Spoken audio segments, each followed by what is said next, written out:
Número 3. Clase número 3, tremenda clase, créanme. Tuve que virar, traje a Naira, pero tuve que virar porque se me quedó el libro mío. Y alguien me dice, pues mira, usa el mío. Y yo le digo, ¿para qué el mío tengo las notas? Todo el papel completo está lleno de anotaciones, así que con ese librito fue que yo pude hacer por lo menos, ¿cómo se llama? Las anotaciones que tenía que hacer, porque si no uno se pierde, aunque uno lo tiene en la mente, pero los apuntes que yo le da a uno, pues uno por lo menos lo quiere hacer de esa manera. El llamamiento a un discipulado eficaz. El llamamiento a un discipulado eficaz. Bien importante ese tema, la clase número 3. Y estamos en Mateo. La base bíblica es Mateo capítulo 9, del 9 al 17. Recuérdense que la clase da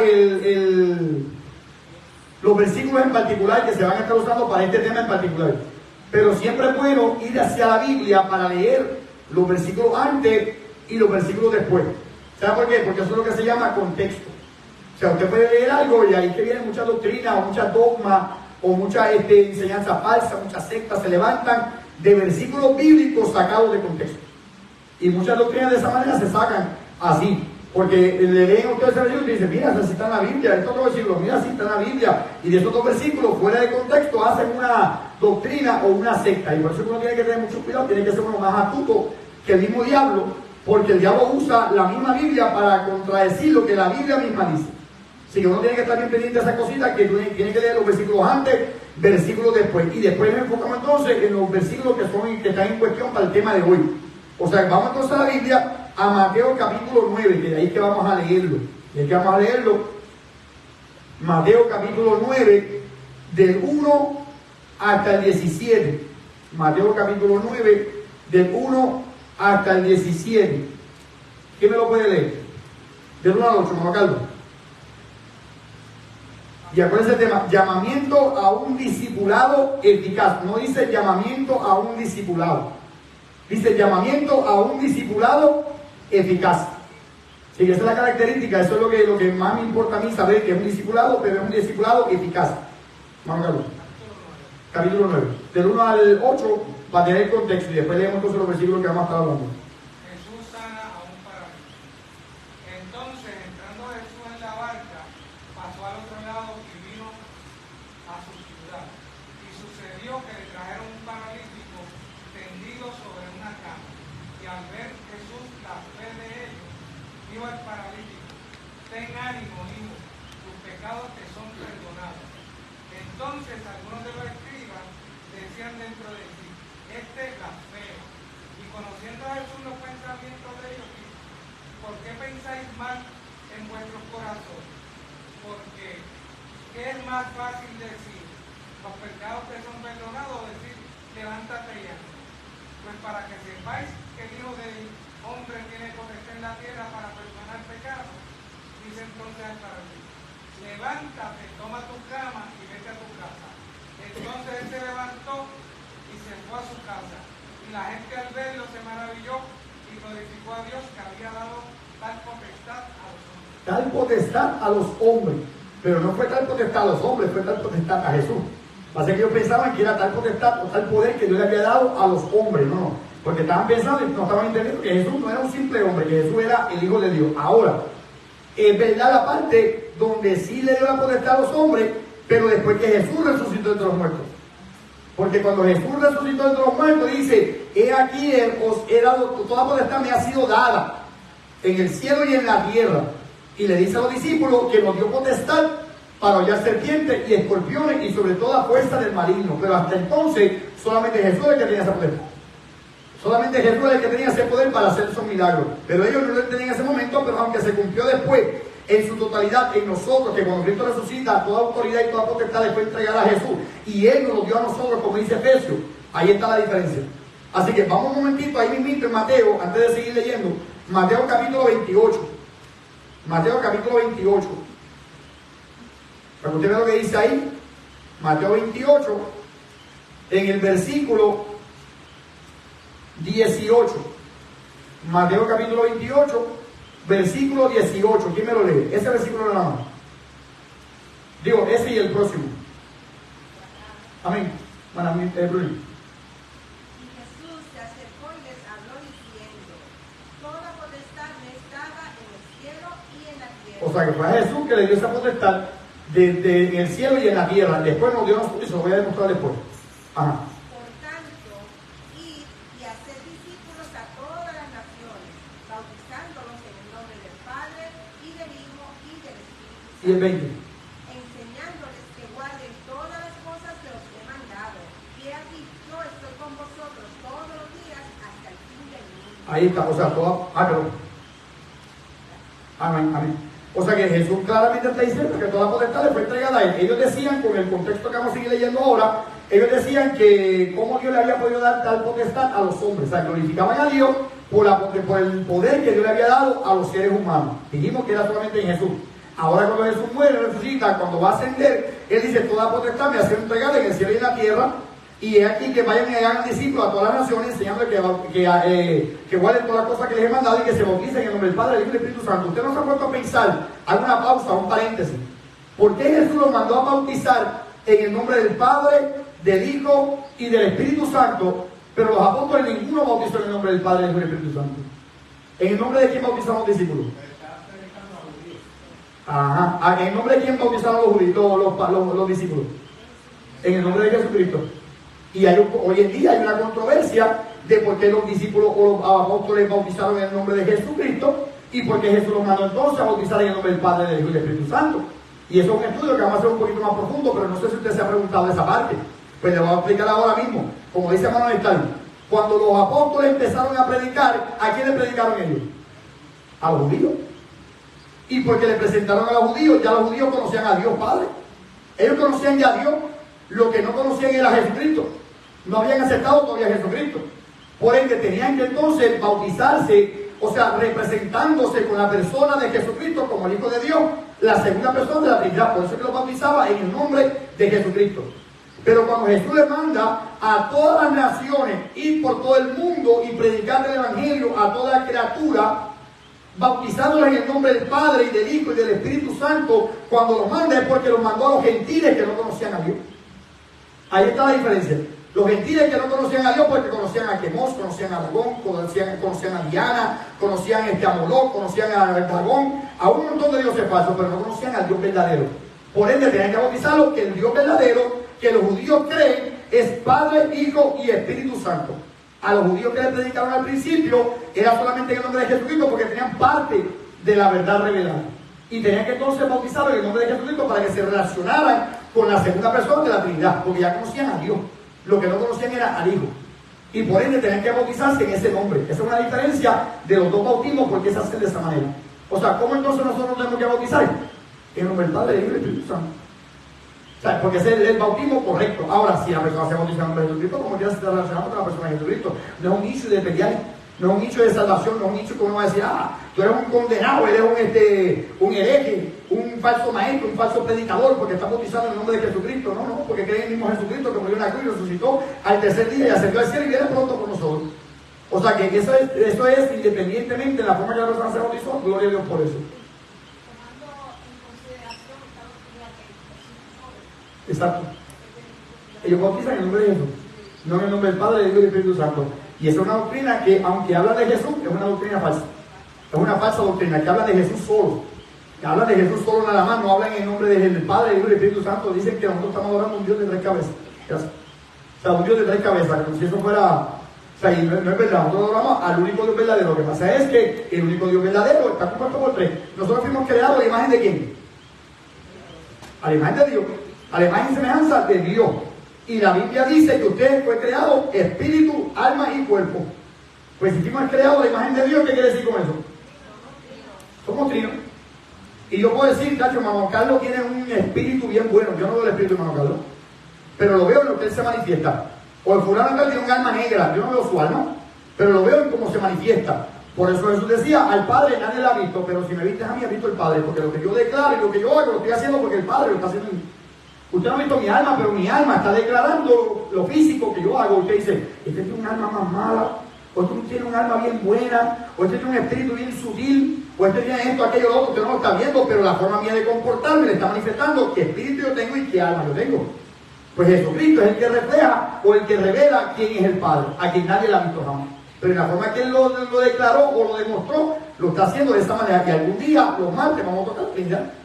Que al final el tema, yo creo, más difícil de poder explicarlo a la cabalidad. Pero lo vamos a estar tocando, ¿qué se trata la Trinidad? Lo importante es que creamos que sí hay una Trinidad. De hecho, todo es trino. Como le dije una vez, yo creo que se lo dije a ustedes aquí, que todo es trino. Todo es trino. Dios es trino. Padre, Hijo y Espíritu Santo. Una vez se los comenté. Y creó un universo. Pero ese universo está compuesto por tres. Y lo vuelvo y lo repito porque a veces se nos olvida. Y es normal.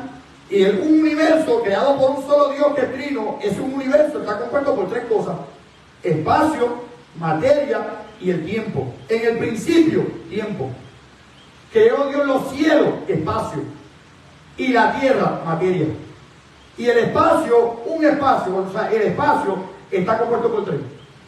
El espacio, altura, anchura y longitud, no hay más nada.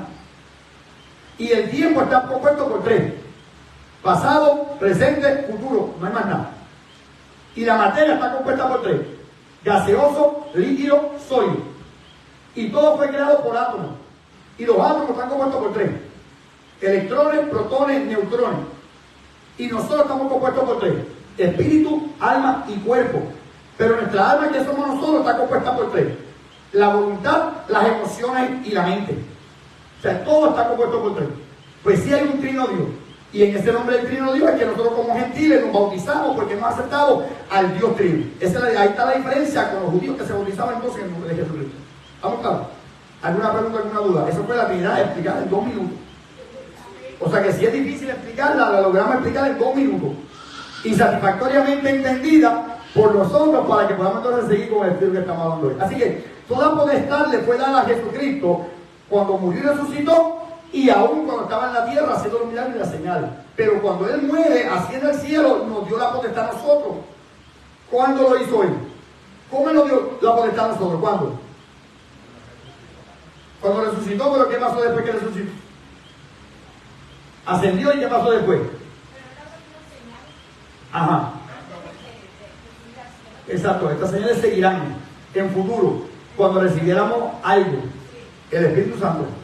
Por eso la Biblia dice en Hechos capítulo 1, en el versículo 8, dice: no se vayan de Jerusalén hasta que no sean investidos por dentro, investidos del poder de lo alto. La palabra poder, y acá dice, le dio poder a los hombres, le dio la potestad a su Hijo, y su Hijo nos dio entonces el Espíritu Santo, que es el poder para hacer los mismos milagros que Él hizo y aún mayores que Él hizo, porque voy al Padre. O sea, estamos donde Él dice: cosas mayores que esta verán, porque yo voy al Padre. O sea, Él hizo milagros y se supone que yo haga mayores milagros que Él, no porque soy más que Él, sino porque está en el Padre intercediendo y el Espíritu Santo está ayudándome a obrar milagros y señales. O sea, estas señales seguirán a los que creen. En mi nombre echarán fuera demonios, hablarán nuevas lenguas, pondrán las manos sobre los enfermos y sanarán. O sea, que tenemos el poder que tenía Jesús por el Espíritu Santo de Dios. Pero si no se está moviendo el Espíritu Santo de Dios como se supone que se mueva, quiere decir que entonces el problema no es el Espíritu Santo, el problema no es Jesucristo, el problema no es el Padre. ¿Quién es el problema? Yo. En mi vida, yo. O sea, algo está pasando que no se está manifestando el Espíritu Santo como tiene que manifestarse. Por eso es que hay que entonces buscar el avivar el fuego del don de Dios que hay en nosotros, porque Él tiene el poder para hacerlo, para soportar la tentación, para soportar la prueba, para soportar la adversidad, para soportar los ataques. Él me dio el poder para hacerlo, pero también me dio el poder para sanar enfermos, para libertar al cautivo. O sea, me dio el poder. Y por ende, ese poder es que uno tiene que procurar, y ese es el poder que uno tiene que entonces buscar que se manifieste en nosotros. ¿Por qué? Porque es un llamado al discipulado eficaz. Ahí está la diferencia. Al discipulado eficaz. Un discípulo que es eficaz, que lo vamos a explicar ya mismo, tiene el poder del Espíritu Santo, porque está siendo discipulado. Y eso vamos a hablar ahora, qué significa discípulo. O sea que si me llamó entonces a mí para tener ese poder de lo alto, que es el poder que en el original se llama dunamis. ¿A qué le suena eso? Dunamis. ¿A qué le suena? ¿A qué? Dinamita.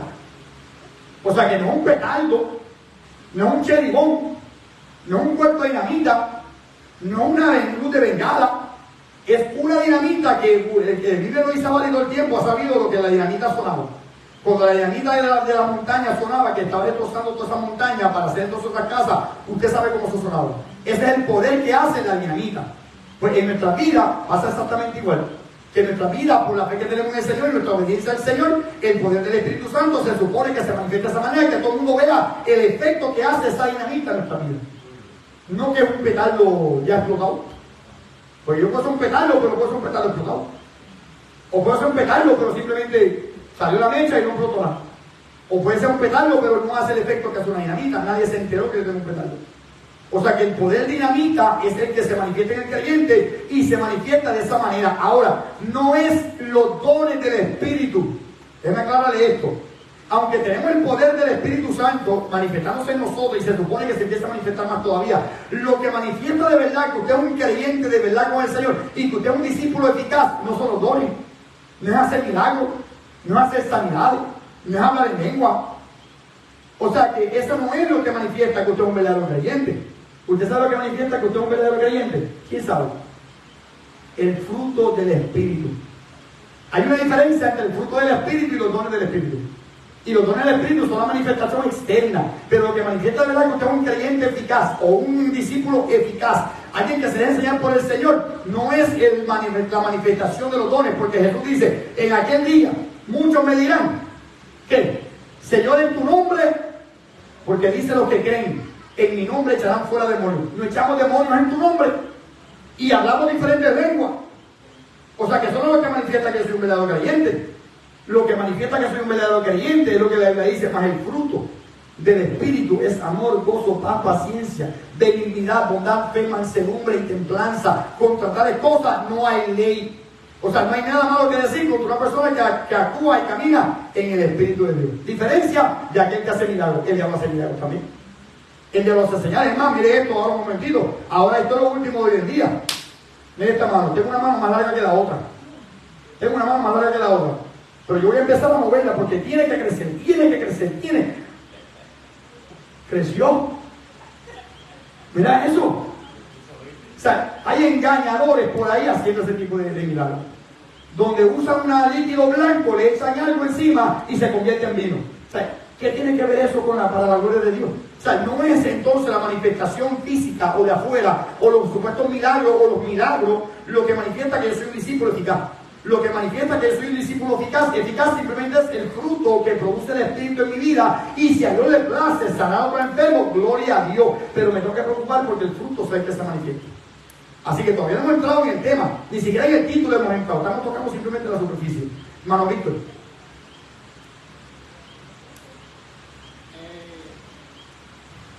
Ahorita cuando estaba hablando de los tres, tú me das cuenta que a veces cuando se está orando, hay hermanos y hermanas que dicen, cuando terminan la oración, dicen que lo pedimos en el nombre del Padre, del Hijo y del Espíritu Santo.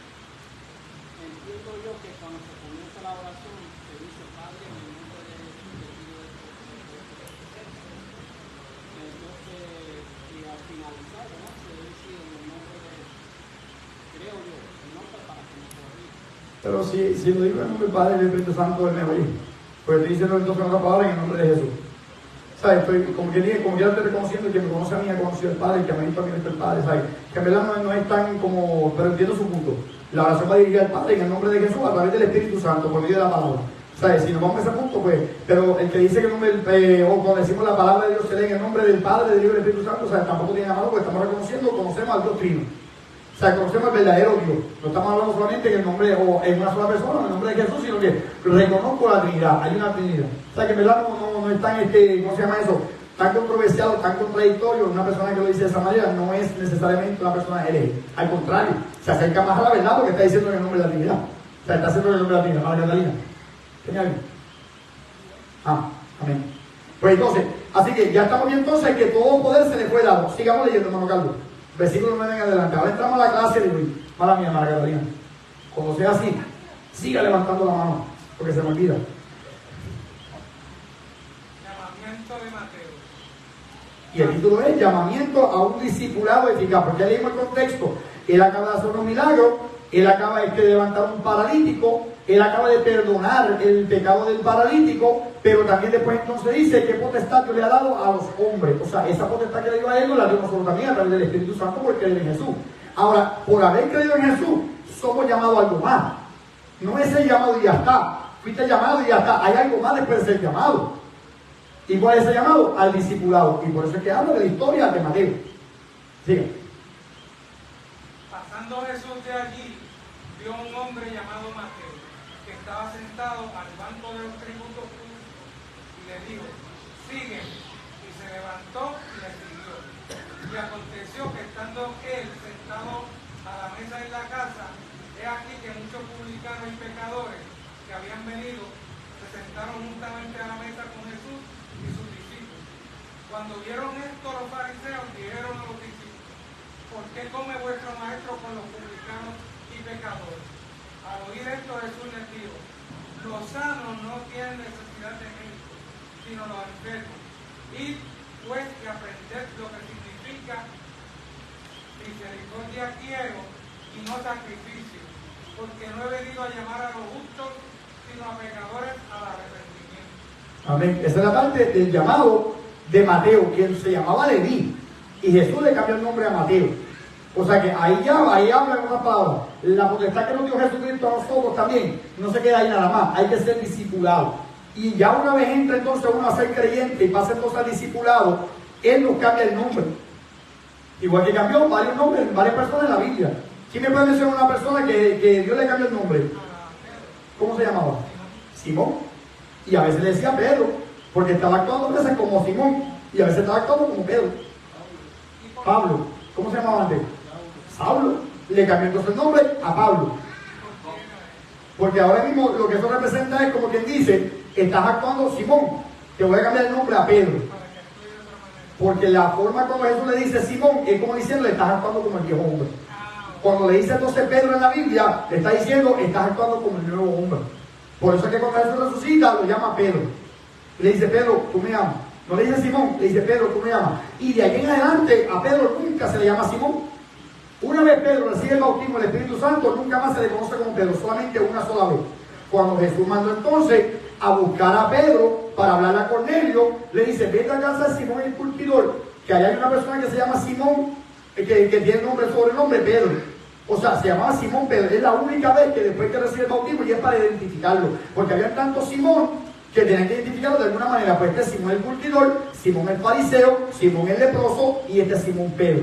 Pues cuando Jesús le menciona Simón, no te da actitud para que usted vea. Cuando Jesús le dijo a Simón, después que le dice, vas a ser llamado Pedro. Cuando Pedro le dice, que Jesús dice, ¿quién dicen los hombres que es el Hijo del Hombre? Pedro le dice, pues el Cristo, el Hijo del Dios viviente, yo sé que tú eres el Cristo. Jesús le dice, y yo te digo que tú eres llamado Pedro, tú eres Pedro, y sobre esta roca edificaré mi iglesia. Pero más adelante Jesús dice, es necesario que el Hijo del Hombre sea maltratado, y va a ser maltratado por los fariseos, por los religiosos, por los escribas, por los ancianos, y dice, y tiene que morir y resucitar el tercer día. ¿Qué le dijo Simón? Señor, no te pase eso, ten misericordia. Jesús lo mira y dice, apártate de mí, Satanás, porque no pones la mirada en las cosas del cielo. Y le vuelve y le dice, Simón, ¿por qué? Porque estás actuando como si no estás viendo las cosas con la forma espiritual. Pero después que Jesús resucita, que Pedro viene al Señor otra vez, lo llama Pedro. Siempre lo llama Pedro de ahí en adelante, porque está actuando de las dos formas. Cada nombre tiene un significado. Cada nombre tiene un significado. Pedro es roca, una piedrita. Mateo es un regalo de Dios. Mateo es un regalo de Dios. Dios le cambia el nombre a esa forma. Pero una piedrecita, como usted y yo somos una piedrecita en el templo de Dios. Yo no soy un bloque, usted no es un bloque, yo no soy una pared, usted no es una pared. Todos somos una piedrecita en el templo de Dios. O sea que entre todos juntos componemos el templo de Dios. Yo no soy el templo de Dios. Bueno, del Espíritu Santo sí, pero en cuestión de templo como tal, de todo el mundo, la iglesia entera. El mundo entero que cree en Jesucristo somos el templo de Dios. Pero dentro de ese templo de Dios, Dios me dice, tú eres templo del Espíritu Santo. O sea, el Espíritu Santo mora en mí, pero en el templo de Dios a nivel mundial soy simplemente una pequeña piedrecita comparado con todo el templo completo de Dios. ¿Han visto? De Leví. Pues para que sepa, mi nombre es Víctor, pero Dios me llama Cori. Yo soy de la tribu de Leví. ¿Le llama cómo? Cori.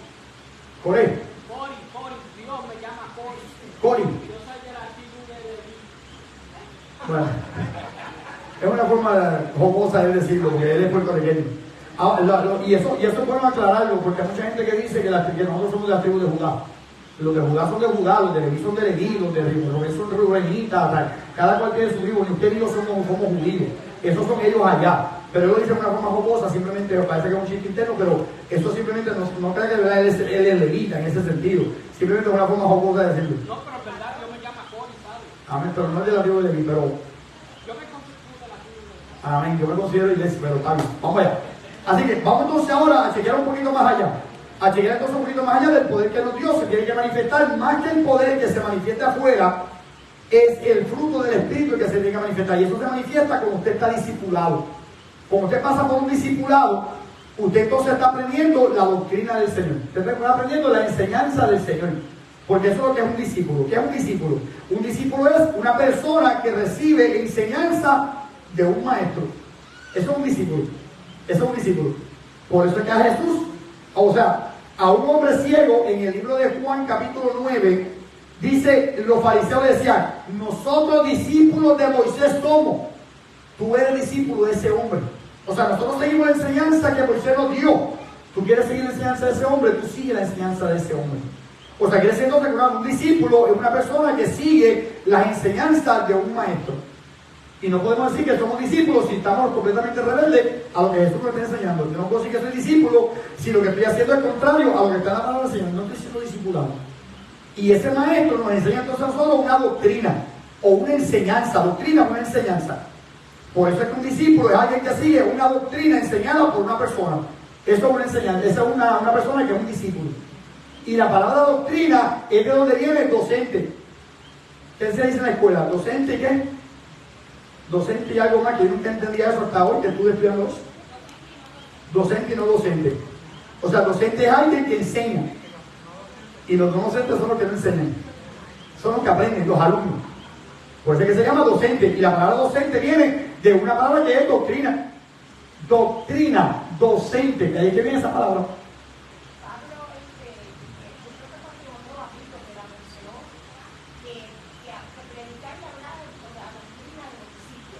Exactamente.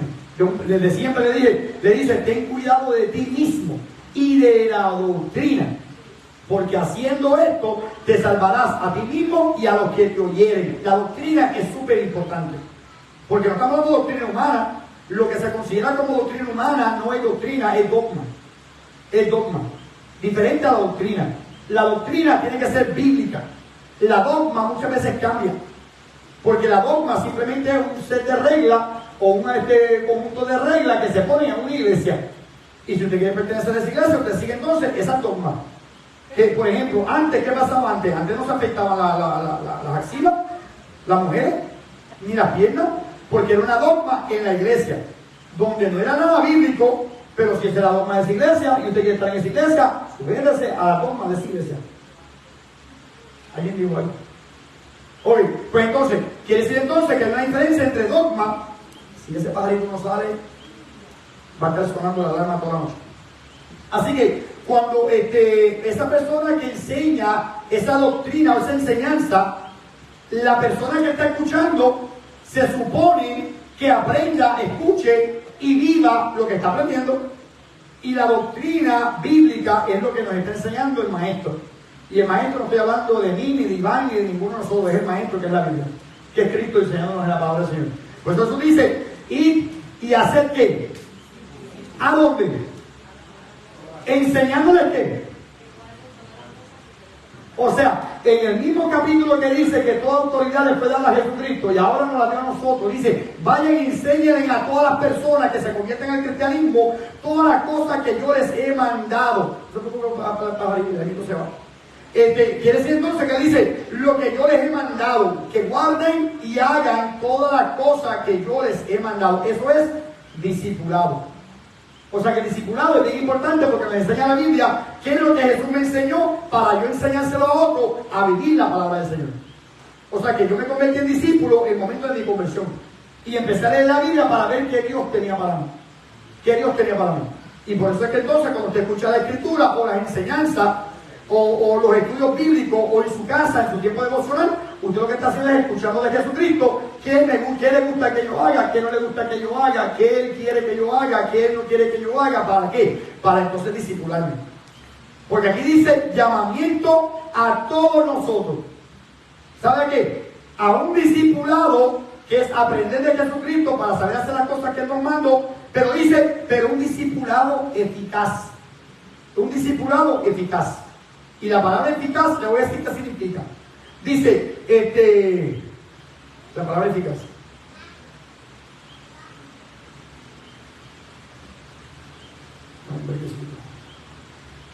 Ok, produce el efecto esperado. O sea, quiere decir que entonces la palabra eficaz significa que tiene la capacidad de alcanzar un objetivo o propósito y que produce el efecto esperado. ¿Qué entonces es eficaz? Un discipulado eficaz es esto: alguien que escucha la doctrina o la enseñanza de un maestro, pero que lo que le está enseñando tiene la capacidad de alcanzar un objetivo o un propósito o un fin que él espera que yo tenga. Por eso es que entonces me llama entonces a mí a un discipulado que me lleve al punto donde Dios quiere que yo esté, que me lleve entonces a un punto para lograr entonces un objetivo aquí, que es actuar como Cristo, que haya pues en nosotros este pensamiento que hubo también en Cristo Jesús, que ninguno tenga mayor concepto de sí mismo que el que deba tener. O sea, que nos enseñe entonces a nosotros el Señor eso mismo, que tengamos entonces nosotros la mente de Cristo. ¿Pero cómo? Con el discipulado eficaz. No es oír la palabra por oír la palabra, porque hay mucha gente que son discípulos, o sea, que escuchan la doctrina del maestro, pero no lo hacen. O sea, que en su vida no hay un cambio, no hay una diferencia. Hay musulmanes que conocen la Biblia más que usted que yo, y no producen ellos el fin que ellos esperan. ¿Por qué? Porque no es un discipulado eficaz, es simplemente que están aprendiendo las enseñanzas del maestro, pero no para ponerla en práctica, sino para contradecirla. Eso es lo que están haciendo muchas religiones o muchas personas. Personas que escuchan la palabra del Señor, escuchan y la entienden, pero no la ponen por práctica, simplemente para justificar algún acto que están cometiendo o algún pecado que están haciendo. Y eso está cayendo mucho en diferentes lugares. O sea que Dios nos está llamando a un discipulado eficaz. Me llama a Dios a su presencia. Acepto a Cristo como Señor. En su mente me cambia el nombre. De Simón me llama Pedro. De Abraham me llama Abraham. De Sarai me llama Sara. De Jacob me llama Israel. Pero hay veces que actúo como Jacob. Hay veces que actúo como Saulo. Hay veces que actúo como Simón. O sea que Dios me está llamando a que cada día más yo me meta entonces en un discipulado o escuchando su doctrina para ponerla en práctica y que así entonces haga el efecto que Él quiera causar, para que entonces yo siga siendo Pedro, que siga siendo Abraham, que siga siendo Sara, que siga siendo Israel, que siga siendo Pablo, no el anterior. O sea que ese discipulado es una constante aprendizaje todos los días, no solamente en la iglesia, sino también en mi casa, para llegar entonces a hacer lo que Dios quiere que yo sea, una nueva criatura. O sea que cuando vemos entonces llamamiento a un discipulado eficaz, es que Dios me está diciendo, te quiero llevar al punto en que lo que te estoy enseñando te haga una nueva criatura, te haga un nuevo ser, te haga una nueva persona y te cree en ti un corazón nuevo. Eso es lo que Dios está diciendo. Por eso que la palabra, la doctrina del maestro es bien importante de escucharla, pero para ponerla en práctica y haga el efecto que tiene que hacer. ¿Estamos ahí? Y ese es el tema nada más. Ese es el tema nada más. O sea que ahora entonces vamos a entrar entonces a la clase como tal. ¿Hay alguna pregunta en cuanto al tema? En cuanto al título. No, qué bueno que está bien la nena. Se está hablando por ella. Amén. Mira para allá, sigue siendo la misma Sofía de siempre. Te queremos. ¿Entienden? Amén. Oidores. Eso está en Santiago. Exactamente. Santiago capítulo 1 lo dice en el versículo 17, donde menciona eso mismo, donde dice, sed pues hacedores de la palabra y no meramente oidores olvidadizos, porque cualquiera que es oidor pero no hacedor es como aquel que se considera su rostro en un espejo, que después que se fue se olvidó cómo era. O sea, lo que está diciendo es, el que se mira en la Biblia y dice, esto está haciéndolo mal, esto está haciendo lo contrario, está pensando de esta manera, miró, se fue, no lo puso en práctica, es como aquel que se mira en el espejo y se le olvidó que tiene una lagaña por la mañana, por ponerlo de esa manera, ¿es verdad? ¿De qué vale que usted se vea en la mañana, la cara suya, está el pelo revolcado, tiene algo aquí en la de esto, como mencionar de nuevo, en esta parte aquí, y usted no se lo arregló, se va por todo lado, todo el mundo va a mirar como que no? Este no se da cuenta.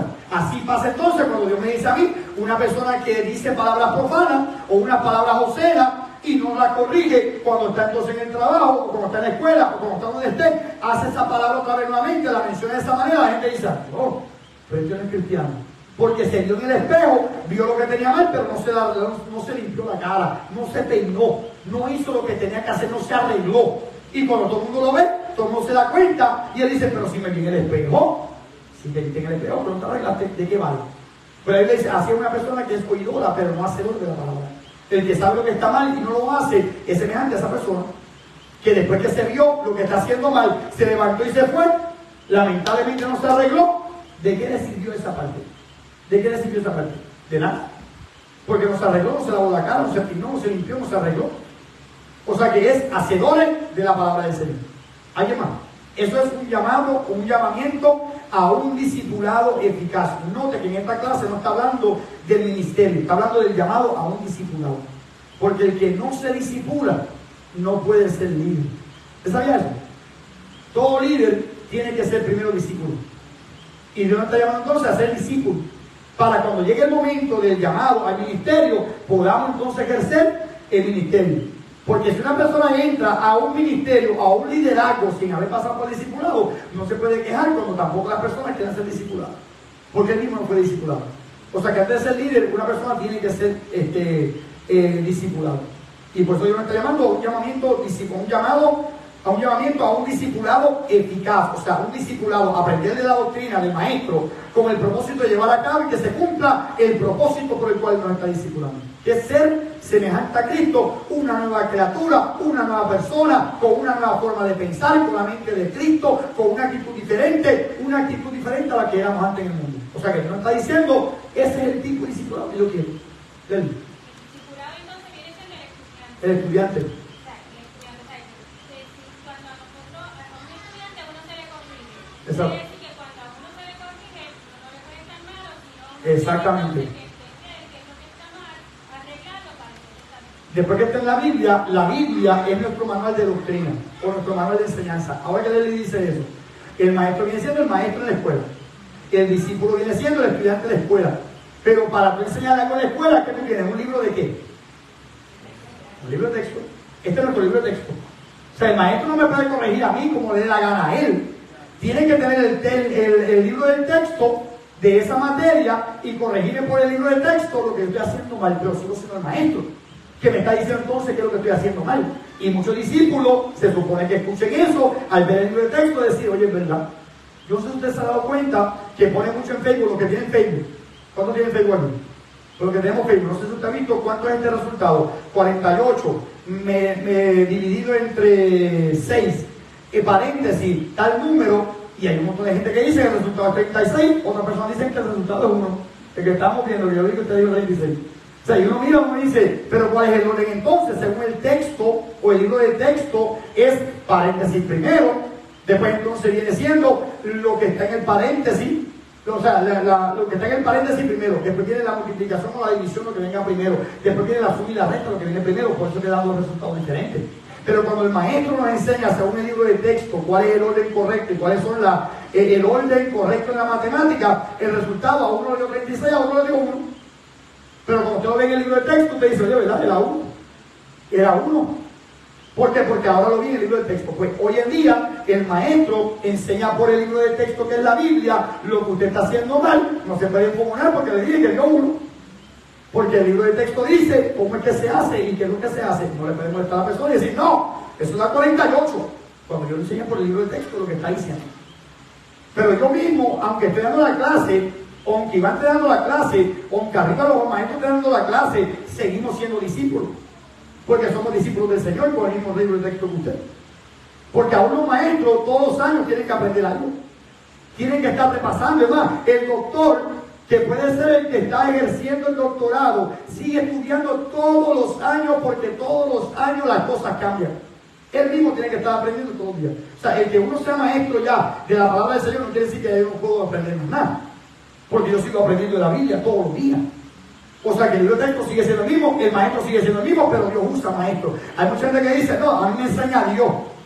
Bueno, gloria a Dios, son bien religioso eso, porque en verdad lo dicen así. Hay mucha gente que dice, a mí me enseña Dios. Sí, pero ¿por qué entonces Efesios dice que a uno le dio ser qué? Ser profeta, a otro le dio ser apóstoles, a otro le dio ser evangelista, a otro le dio ser pastores y maestros.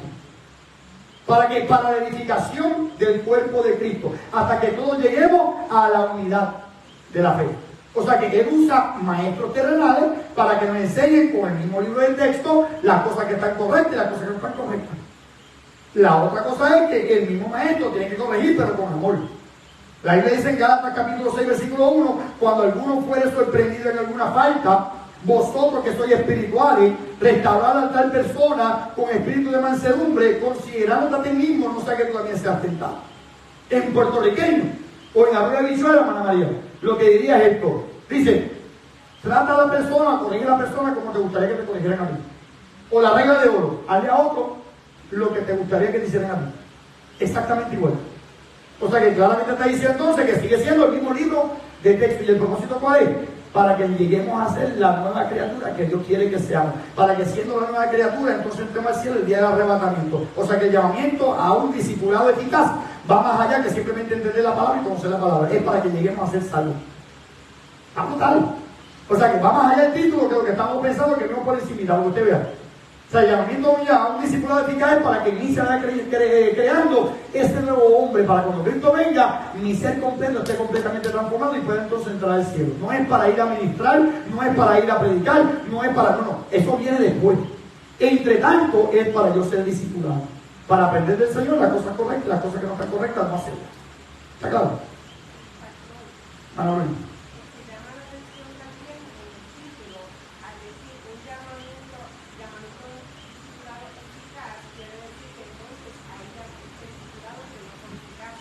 Exacto. Exactamente. Porque hay muchos discipulados.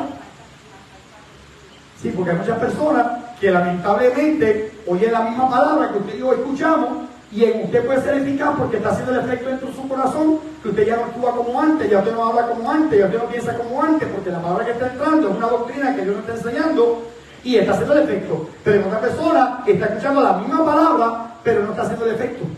Porque o está en rebeldía, o está simplemente terco, o está simplemente en pecado que no quiere arrepentirse y lamentablemente no está haciendo el efecto. Por eso que se llama eficaz, no está haciendo el efecto. No porque la doctrina no tenga el poder para hacerlo, sino porque el recipiente no está permitiéndolo. O sea, la persona es la que no está permitiendo que la palabra que está entrando como discípulo haga el efecto que tiene que hacer en mi corazón. O sea, la persona es la que puede evitar que se haga el efecto. Por eso usted ve que hay muchos discípulos que se apartaron del Señor. Vamos a verlo como usted vea. ¿Quién me busca? Juan capítulo 6. Del 66 al 68. Jesús dio un mensaje donde la gente decía, wow, esa palabra está dura. Eso no se puede recibir, Señor. Eso está muy fuerte. Pero mira lo que dice Juan capítulo 6, del 66 al 68. ¿Quién me lo lee? ¿Quién? Desde entonces muchos de sus discípulos volvieron atrás y ya no andaban con él. Dijo entonces Jesús a los 12, ¿queréis acaso ir también vosotros? Le respondió Simón Pedro, Señor, ¿a quién iremos? Tú tienes palabras de vida eterna. ¿Qué dice el 66 otra vez? Desde entonces muchos de sus discípulos O sea, que eran discípulos. volvieron atrás Ahí está. O y sea, ya no andaban con él. quiere decir entonces que eran muchos discípulos siendo discipulados por el maestro con su doctrina, pero se apartaron. O sea, que no hizo el efecto que tenía que hacer esa palabra. Pero eran discípulos. Ahí dice, eran discípulos. O sea, estaban discipulándose. Pero ¿qué pasó? Se tornaron para atrás, porque la palabra era muy fuerte. Pero se apartaron. ¿Y será casualidad que ese versículo está en el 6:66? Capítulo 6:66. No es casualidad. O sea, no es coincidencia. Es que cuando Dios dividió los capítulos y los versículos, le dio con ese versículo con el 66. O sea, él tenía en contraste inclusive la división de los capítulos y los versículos. Para que ese versículo, que la gente que se torna para atrás tiene el espíritu anticristiano, para que cayera entonces en ese versículo, que donde de ahí en adelante muchos de sus discípulos que escuchaban la palabra pero no la ponían por práctica, se apartaron y no andaban ya más con él.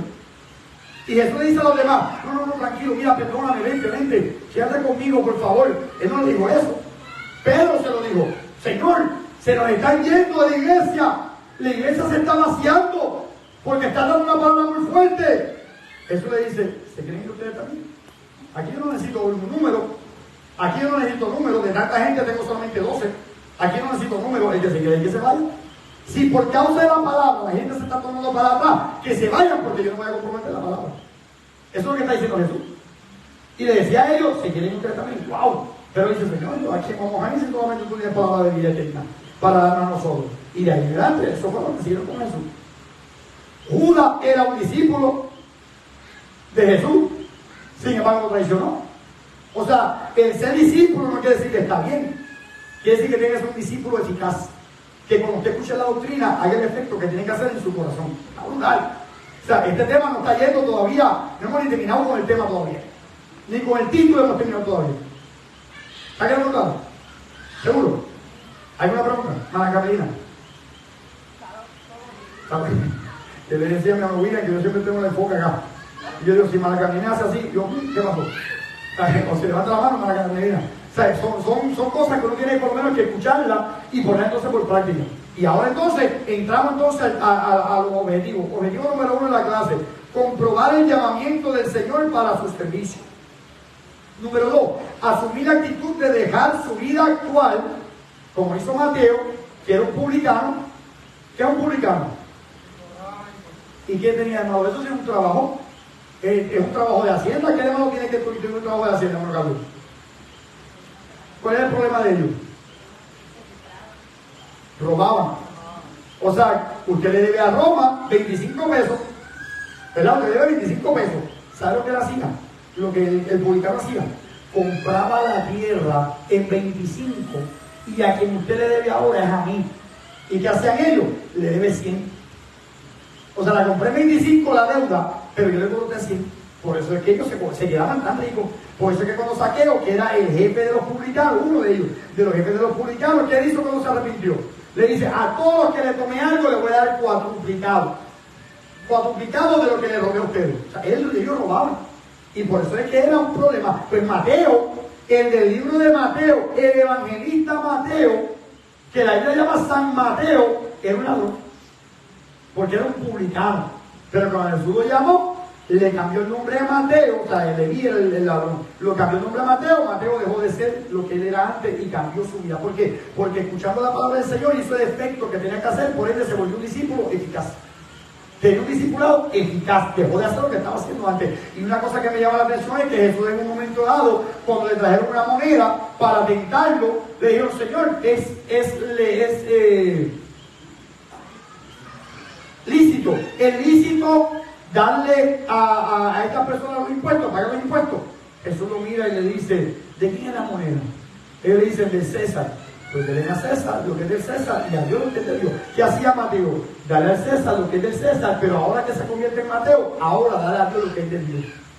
Por eso es que Mateo, cuando escribió Mateo, la mentalidad de Mateo es esa. Ahora le toca darle a Dios lo que es de Dios. Antes cobraba impuestos para Roma, dale a Roma lo que es de Roma, dale al César lo que es del César, eso es de él. Ahora, dale a Dios lo que es de Dios. Y usted sabe que me llama la atención, que la moneda de Roma tenía una cara y tenía una inscripción. Tenía la imagen del César y tenía una inscripción que decía el César que era. ¿Y por qué me llama la atención eso? Porque si esta moneda que tenía valor tenía la imagen del César y la inscripción del César, usted y yo tenemos la imagen de Dios y tenemos la inscripción de que somos hechos por Dios. Ahora dile a Dios lo que es de Dios. Por eso es que Mateo cambia completamente su mentalidad. De antes cobrar los impuestos para Roma, ahora está diciendo, ahora te toca darle a Dios lo que es de Dios. Tu cuerpo y tu espíritu, los cuales son de Dios. Está brutal. Y eso le pasó a Mateo, ¿por qué? Porque escuchó la doctrina del maestro y la puso entonces por práctica y estaba haciendo el efecto dentro de su corazón. Y nosotros tenemos que ser exactamente igual. No puedo seguir siendo Leví. No puedo estar siguiendo a Jesús y sentado otra vez en el banco de los tributos. No puedo serlo así. No puedo seguir a Jesús y después por otro lado ser un engañador como Jacob, que era un engañador. O sea, tiene que haber un cambio y que se te note. Como decíamos, como dijimos en una predicación, si eres cristiano, que se te note. Para Catalina. Okay.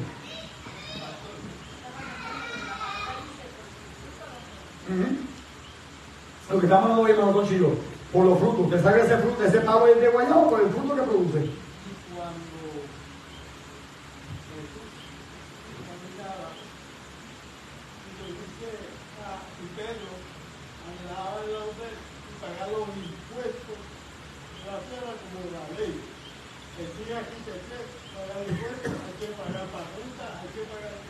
Exacto. cómo es posible que algunos sitios, teniendo esa ley, y más los cristianos que deben pagar los impuestos, sea por este edificio, como cualquier edificio que no tiene que pagar. ¿Por qué? Porque si pasó, sucede algo, esto no aparece en el sitio. Exacto. Y si pasa algo, al estar reunidos, y como le dijo Jesús, tira al suelo, Pedro le dijo, no tira al suelo, al agua, y saca al pez, y saca la moneda que tiene el pez, y paga los impuestos. Exacto. Porque es que nosotros en la iglesia, como no tenemos que estar en ley. En todo, para que aquel que nos vea de afuera, el que está viendo de afuera, vea que nosotros estamos en ley. Porque si sucede algo a la iglesia, qué triste sería que suceda algo en la iglesia y que no haya permiso de uso para la iglesia. Amén. Exacto. Por eso cuando yo tomé el pastorado, eso que está ahí, los espíritus no tenían permiso. Y yo le puse los permisos.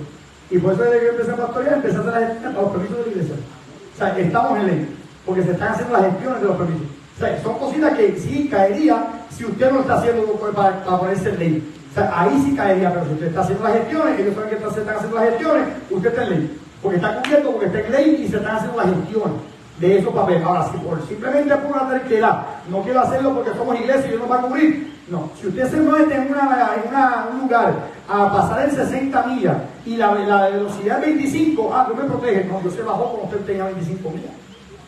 Y yo dije, ¿cómo? Dios se bajó. A la que usted llegó a 26, Dios se bajó. O sea, y eso es un decir, pero es real.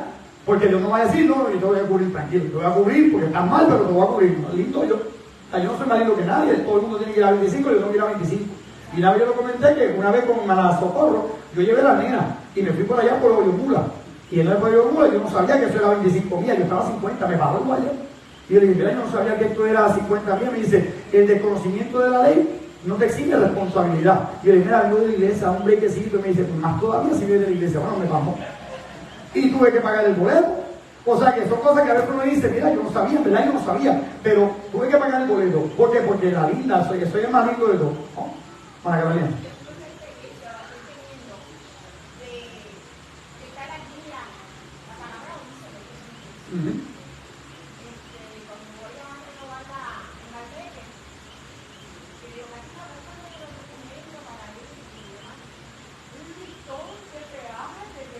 Era.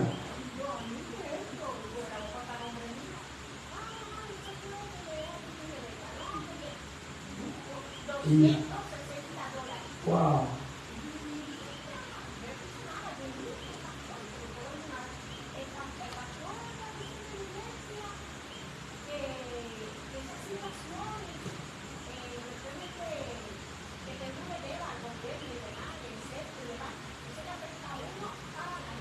Sí. Sí, pero no puede sacar el malvete hasta que no lo pague.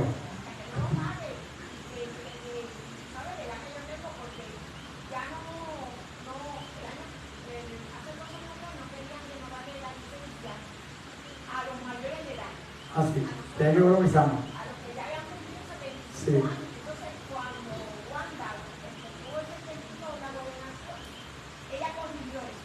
Okay.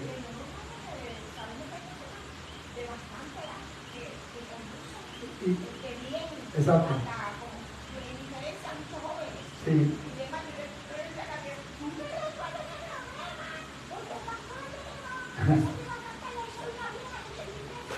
Acá me llevan su revolución.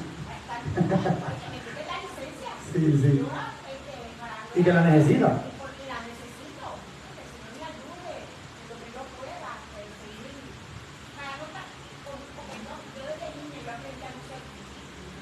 Dependiente. Sí.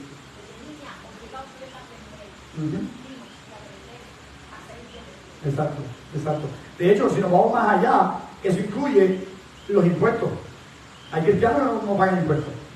Hay cristianos que evaden impuestos o evaden contribuciones. O sea, y eso y es la realidad. Evaden contribuciones y alabamos a Dios. O sea, hay que darle a Dios lo que te dio. Y por eso es que viene un discipulado eficaz.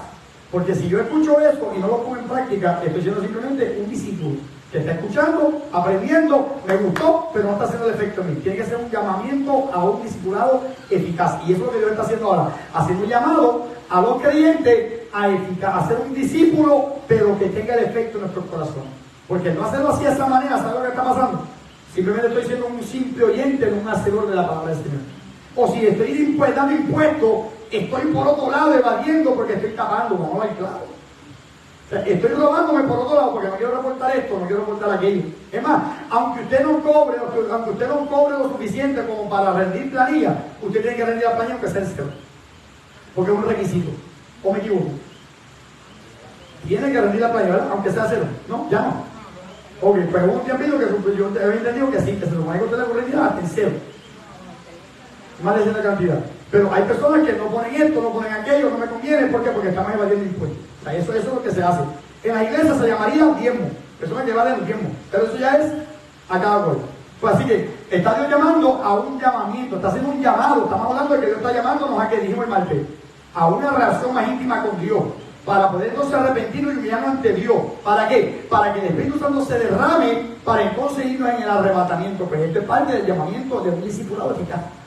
Que nos está llamando en estos últimos días para eso, a un llamamiento de un discipulado, pero que haga el efecto en nuestro corazón. Está brutal. El punto número 3 dice, resolver, ser transformado en odres nuevos donde se puede echar vino nuevo. Y esto tiene que ver con la última parte de la clase. Así que entramos entonces en el pensamiento central que dice, para ser discípulo de Cristo hay que acudir a Él para ser salvo y renovado por completo. Texto áureo, Mateo 9:13, porque no he venido a llamar justos, sino a pecadores al arrepentimiento. ¿Quién es un pecador aquí? ¿O quién hemos sido pecadores? Todos. No puede ser. ¿En serio? ¿Pero y por qué entonces estamos en la iglesia? ¿Por qué estamos en la iglesia si fuimos pecadores? Por eso mismo. Porque fuimos pecadores y a veces somos pecadores todavía. Y a veces cometemos cosas que no debemos haber cometido. Ejemplo, ¿dónde estamos enfermos? En un hospital. Qué raro sería que yo vaya a un hospital y diga, adiós, tú estás enfermo y estás en el hospital. Así suena cuando una persona dice, adiós, pero tú estás en la iglesia. Pero si tú hacías esto y tú hacías aquello, por eso estoy en el hospital.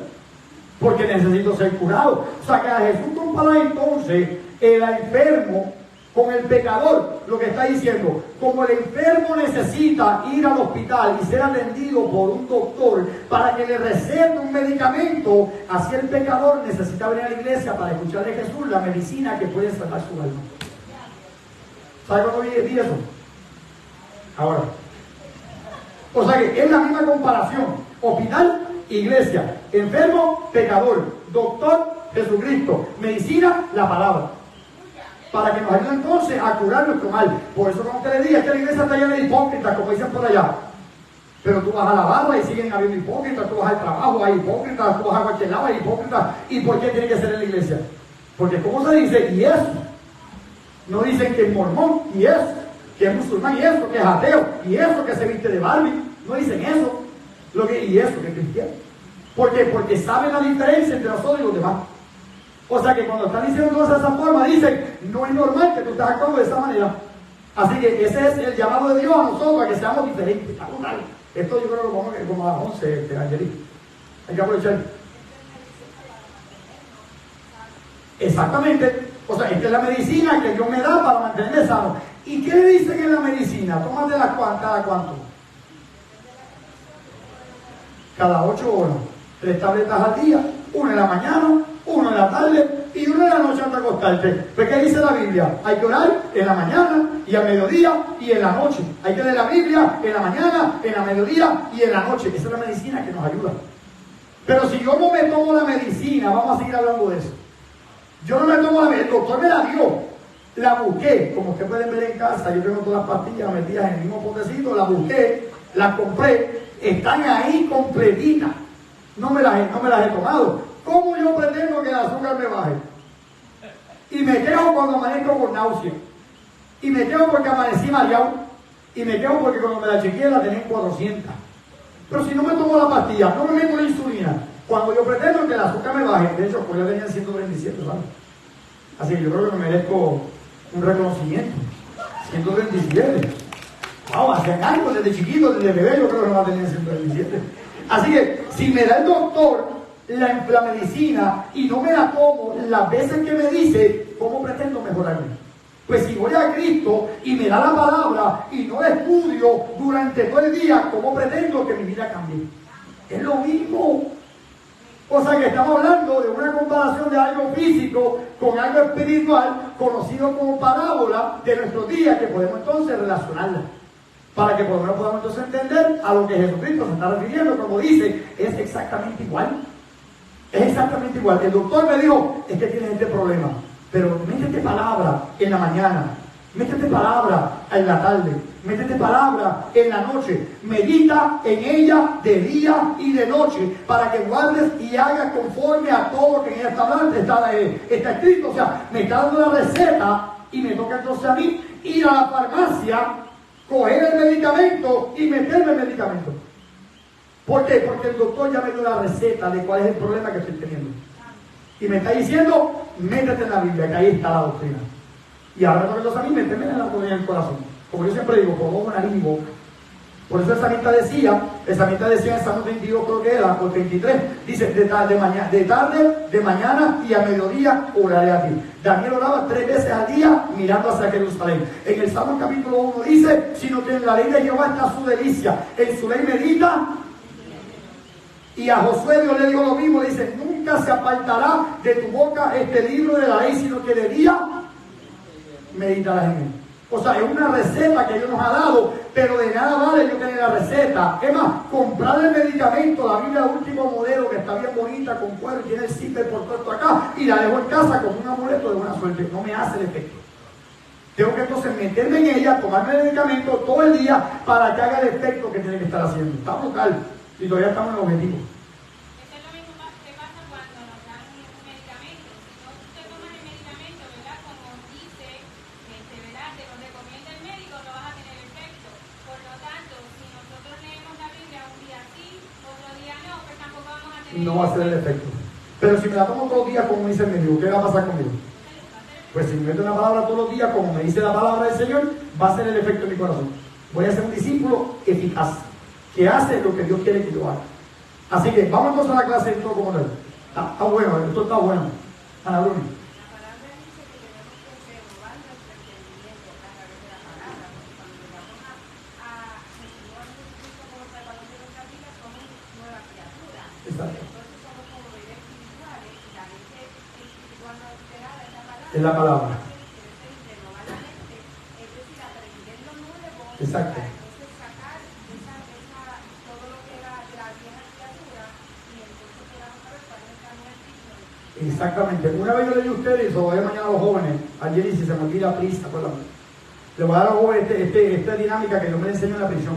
Coja coja en su casa un vaso, esto es plástico, un vaso de estos de cristal, transparente, métale café, o chocolate, o Coca-Cola, lo que usted quiera, oscuro, métale hasta el tope. O si no, métale, pero después métale agua para que por lo menos llegue hasta arriba. Y una vez de arriba, abra la pluma suave, bien poquito. Cuando usted mete el vaso con todo ese refresco adentro, el agua está entrando. No se ve mucho el efecto, pero el agua que está entrando hace que lo que está dentro del vaso empiece a desbordarse. Se empieza a desbordar. Quizá no se ve mucho el efecto, pero si usted sigue esperando un poquito más, lo que está entrando está sacando lo que está adentro. Si usted le mete un poco más de presión, ya así o así, como usted quiera, depende de cómo sea la toma suya. Mientras más usted la abra, usted sabe que la mía es así entonces, ¿verdad? Mientras más usted la abra, más el agua va entrando a más fuerza, más rápido está entrando y más rápido está saliendo. Mientras más usted le meta, más está entrando y más está saliendo. ¿Qué pasa con el tiempo? Lo que queda dentro solamente es el agua que entró y sacó toda la Coca-Cola. Pues nuestra mente está así, nuestra mente está cachambrosa, nuestra mente está llena de cosas malas. Mientras más palabras le metemos, al nivel que usted le meta palabra, es el mismo nivel con el que va a salir lo malo de adentro. Mientras usted le meta más palabras, más rápido está entrando. Más palabras, más rápido está entrando. Cuando viene a ver, más rápido se renovó en la forma que tú querías. Y ahora lo que hay es palabra. Ahora lo que hay es palabra. Pero no puedo pretender en un chorrito bien leve esperar que cambie mi vida. No puedo esperar eso. O sea que a medida que yo le meta palabra, y le meto palabra hoy, pero la apago, y yo digo, ¿por qué tengo tanto coraje? ¿Por qué tengo tanto odio? ¿Por qué estoy de esta manera? porque sigo hablando malo, y porque sigo aquello, y llega el domingo otra vez, le meto un poquito más. Pero es que no está haciendo el efecto, no me está pasando nada. Mientras más palabras usted le meta, más rápido el efecto va a empezar a tomarse. Pero todo depende de cómo yo le meta el efecto. Hágalo hoy en su casa para que usted vea. Métase usted en el vaso, lo que está dentro usted está en la Coca-Cola, la palabra es la pluma. A medida que usted le meta la pluma, usted meta entonces palabra de Dios en su corazón. Y usted va a ver cómo vamos a ser renovados, como dice Romanos capítulo 12. Romanos dice, no conforméis a este siglo, sino renovaos en el espíritu de vuestro entendimiento. Otra vez se dice, renovando nuestra mente, renovando es haciéndola nueva, renovar, nuevo, renuevo, hacerlo nuevo también. Pero todo depende de cuán rápido yo quiero que ese efecto tenga. Pero después tengo que tener cuidado también lo que le meta después, porque si le vuelvo a meter Coca-Cola, ¿qué pasa? Lo que está dentro sale y la Coca-Cola es la que entra. Todo depende de lo que yo le meta dentro. Así que, seguimos entonces acá. Capítulo 9 otra vez, del 1 hasta el 13. Hasta el 13 fue, ¿verdad? Sí. Dice, pasando Jesús de ahí, después de haber sanado el paralítico, dice, vio un hombre llamado Mateo, que estaba sentado en el al banco de los tributos públicos, y le dijo, nada más, sígueme. Y se levantó sin preguntar nada, y lo siguió. Y la Biblia dice, cualquiera que quiera ser mi discípulo, dice, tiene que negarse a sí mismo, tomar su cruz de vez en cuando. ¿Cómo que no? Tomando su cruz todos los días y sigan. O sea, ayer lo busqué, hoy no, mañana sí, pasado no. Dice todos los días. Dice, cualquiera que quiera ser mi discípulo, o sea, seguirme, debe negarse a sí mismo. O sea, negarse a sí mismo no es como que tú eres Mahmoud, no soy Mahmoud. No es ese tipo de negarse, es a mi deseo y a mis placeres y a mi vida pecaminosa, negarme a mis deseos y mis pasiones para seguir a Jesús hoy, mañana, pasado, todos los días. Y aquí tú estás diciendo que este hombre lo que hizo fue, se levantó, dejó el banco de los tributos y siguió a Jesús. A donde quiera que Jesús fuera, lo siguió. Era cómo le escogían los discípulos, era profético. Porque, por ejemplo, pasar y ver a Mateo y decirle, sígueme. Sígueme, exacto. Él lo que hacía era, le llamaba a ciertas personas, todavía no los había aceptado como apóstoles, Por eso. solamente era como discípulos. Porque a Pedro también lo escogió. Y a Andrés, su hermano, y a Juan, y a Jacobo, también le dijo lo mismo. A ellos fue diferente, a ellos fue en Lucas capítulo 5, que le dice, voy más adentro. Y cuando vogaron más adentro, Jesús predicó. Después que entonces Jesús predicó, ellos simplemente creyeron en el Señor por una pesca milagrosa que Jesús hizo, y dijeron, Señor, de verdad que tú eres el Mesías. Y ellos simplemente lo siguieron. De ahí en adelante lo siguieron. A Mateo le hizo lo mismo, de esa manera. O sea que fue Juan, Jacobo, Simón, Pedro y también su hermano Andrés, y a Mateo le hizo el llamado especial. A los demás era que lo seguían.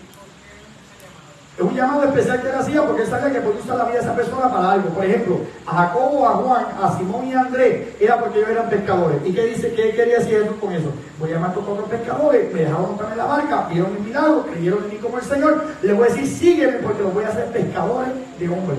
Lo que tú estás haciendo lo voy a usar para mi gloria. Lo voy a usar para mi gloria. Lo que Mateo hacía, que era cobrando para el César, lo voy a usar para mi gloria porque ahora le va a hacer a la humanidad. Sígueme al Señor. O sea, dale entonces a Dios lo que le corresponde entonces ahora a Dios. Saulo Pablo era un hacedor de casetas de campaña. Jesús lo escogió y Pablo entonces hacía casetas de campaña para Dios. ¿Sabe por qué? ¿Qué es una caseta de campaña? La caseta de campaña es algo que yo preparo, que yo arreglo, que la coso, la preparo para que usted entre en ella. Y se la preparo bien bonita. Y se la hago para que usted entonces entre y more en ella. ¿Qué hace Pablo con sus cartas? Preparando un cuerpo para que el Espíritu Santo more en ella. O sea que con la doctrina de Pablo, que son las doctrinas de Jesucristo, lo que estaba haciendo era preparando casetas de campaña, casetas de campaña, casetas de campaña, casetas de campaña, para que Jesús entonces entrara y morara en esa caseta de campaña. Y usted y yo somos una caseta de campaña donde mora el Espíritu Santo porque seguimos la doctrina que Pablo enseñó en aquel momento dado. O sea que ¿por qué los escogía? Porque él sabía que había un potencial en cada uno de ellos. Otros lo seguían, pero después se apartaban de él. O sea, había unos que tenían un llamado especial. De hecho, de muchos que lo seguían, él subió al monte a orar y solamente escogió 12 para el ministerio. Una entra entre los 12 que Jesús aceptó o que llamó, porque Jesús se fue a orar. Después de ese capítulo 9, en el capítulo 10, Jesús sube al monte a orar Y cuando desciende del monte, el padre fue el que le dijo: escogete a este, a este, a este, a este y a este. Y él cuando descendió, de todos los que estaban, dice, Juan Carlos, sígueme. Jeremías, sígueme. Daniel, sígame. Juan Carlos, sígame. Marco Conchi, sígame. O sea, él fue el que escogió a lo que el padre le dio para que lo siguiera. Y cada uno cumplió un propósito por el cual Jesús vino a la tierra. Entre ellos cayó uno que tuvo la oportunidad, que fue Judas. Tuvo la misma oportunidad que tuvieron todos los demás. Tenía que cumplirse la palabra. Así que hasta ahora estamos viendo entonces que este discipulado tiene que ser un llamado a ser un discipulado eficaz. En Judas fue discipulado con la misma palabra, pero no fue eficaz en él. ¿Por qué? Porque no la recibió con fe. Porque la Biblia dice: a mucha gente no le ayudó porque no fue acompañada por fe.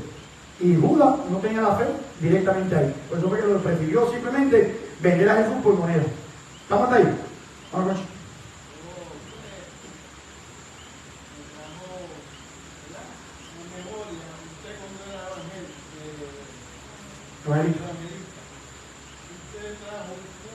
exacto. Que casualmente fue yo que me abrió la pluma.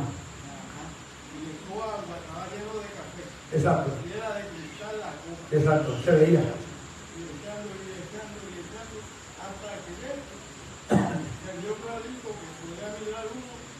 A través.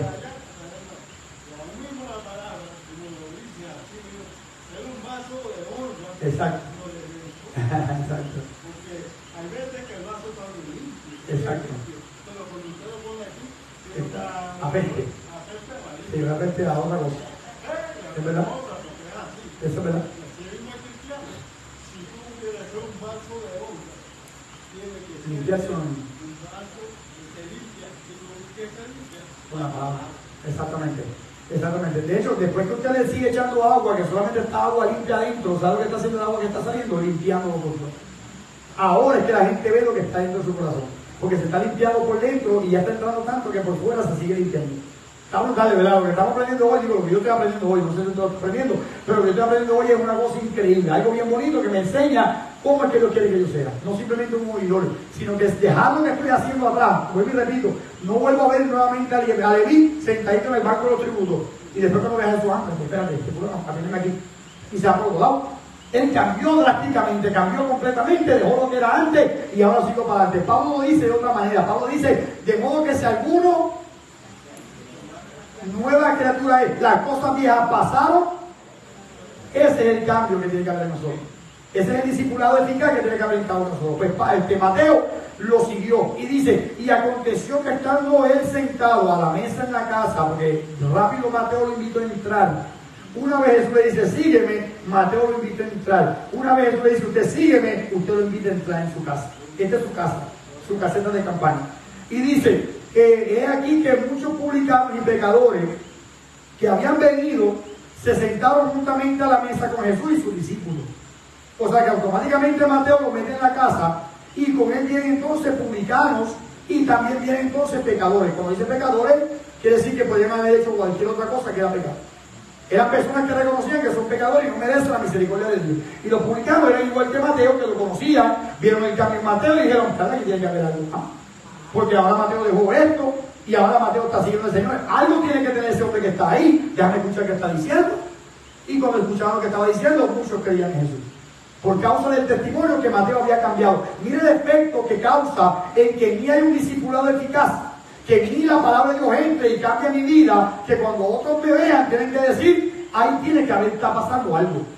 Ahí tiene que estar pasando algo, porque si esta persona dentro del indio era como era, algo está pasando. Cuando Aleluya venga, algo está pasando. Cuando Julio Vuelto venga, algo está pasando. Porque no es posible que esta persona sin Cristo esté cambiando la forma de pensar y la forma de ser. O sea, algo está pasando y Mateo fue un ejemplo de lo que es un discipulado eficaz. Que escuchó la palabra y el llamado siguió a Jesús y lo invitó a entrar en su corazón. Y entró Jesús y mucha gente venía por causa de Mateo.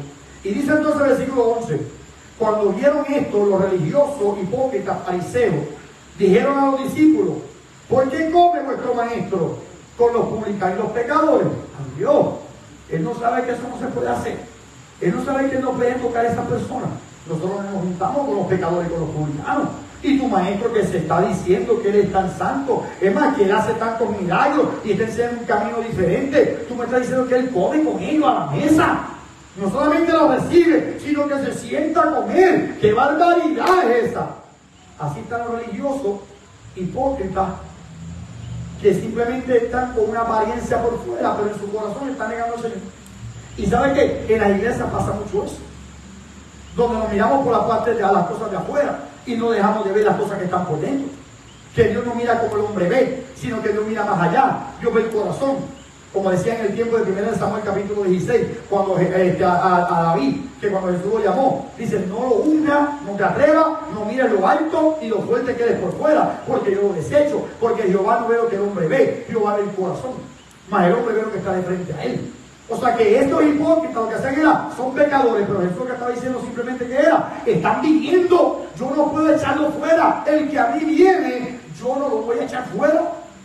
De hecho, cuando Jesús da la historia o la parábola de la oveja perdida, la parábola de la moneda perdida, la parábola del hijo perdido, del hijo pródigo, ¿sabe cómo empieza la Biblia? Vamos a leerlo. Lucas 15, versículo 1 y 2. Mira cómo empieza eso. Lucas 15, 1 y 2. ¿Quién me lo lee? Mara Camila. Lucas 15, 1 y 2. Habla de las tres parábolas. Pero mira lo que dice en el versículo 1 y 2. Pues se está diciendo los fariseos, los religiosos. Están diciendo: ¿por qué tu maestro come con los publicanos y con los pecadores? Esas mismas dos palabras, publicanos y pecadores, porque para los religiosos, los judaizantes, los que conocían la ley de Moisés, esta gente era lo peor de lo peor. Hay una historia que Jesús contó, donde dice: había dos hombres, un fariseo y un publicano. Ambos entraron un día al templo, y el publicano, orando de pie, decía: gracias, Señor, te doy, porque no soy como este publicano, que yo ayuno 2 veces al día, o 5 veces al día. O sea, eso no se hace, pero digo yo acá exagerando. Y yo doy el diezmo, y yo hago esto, y yo doy limosna, y hago lo otro. Y el publicano estaba allá mirando hacia el cielo, diciendo: Señor, sé propicio, ten misericordia de mí. No merezco el que tú me perdones, pero te estoy rogando que por favor manifiestes en mí tu misericordia.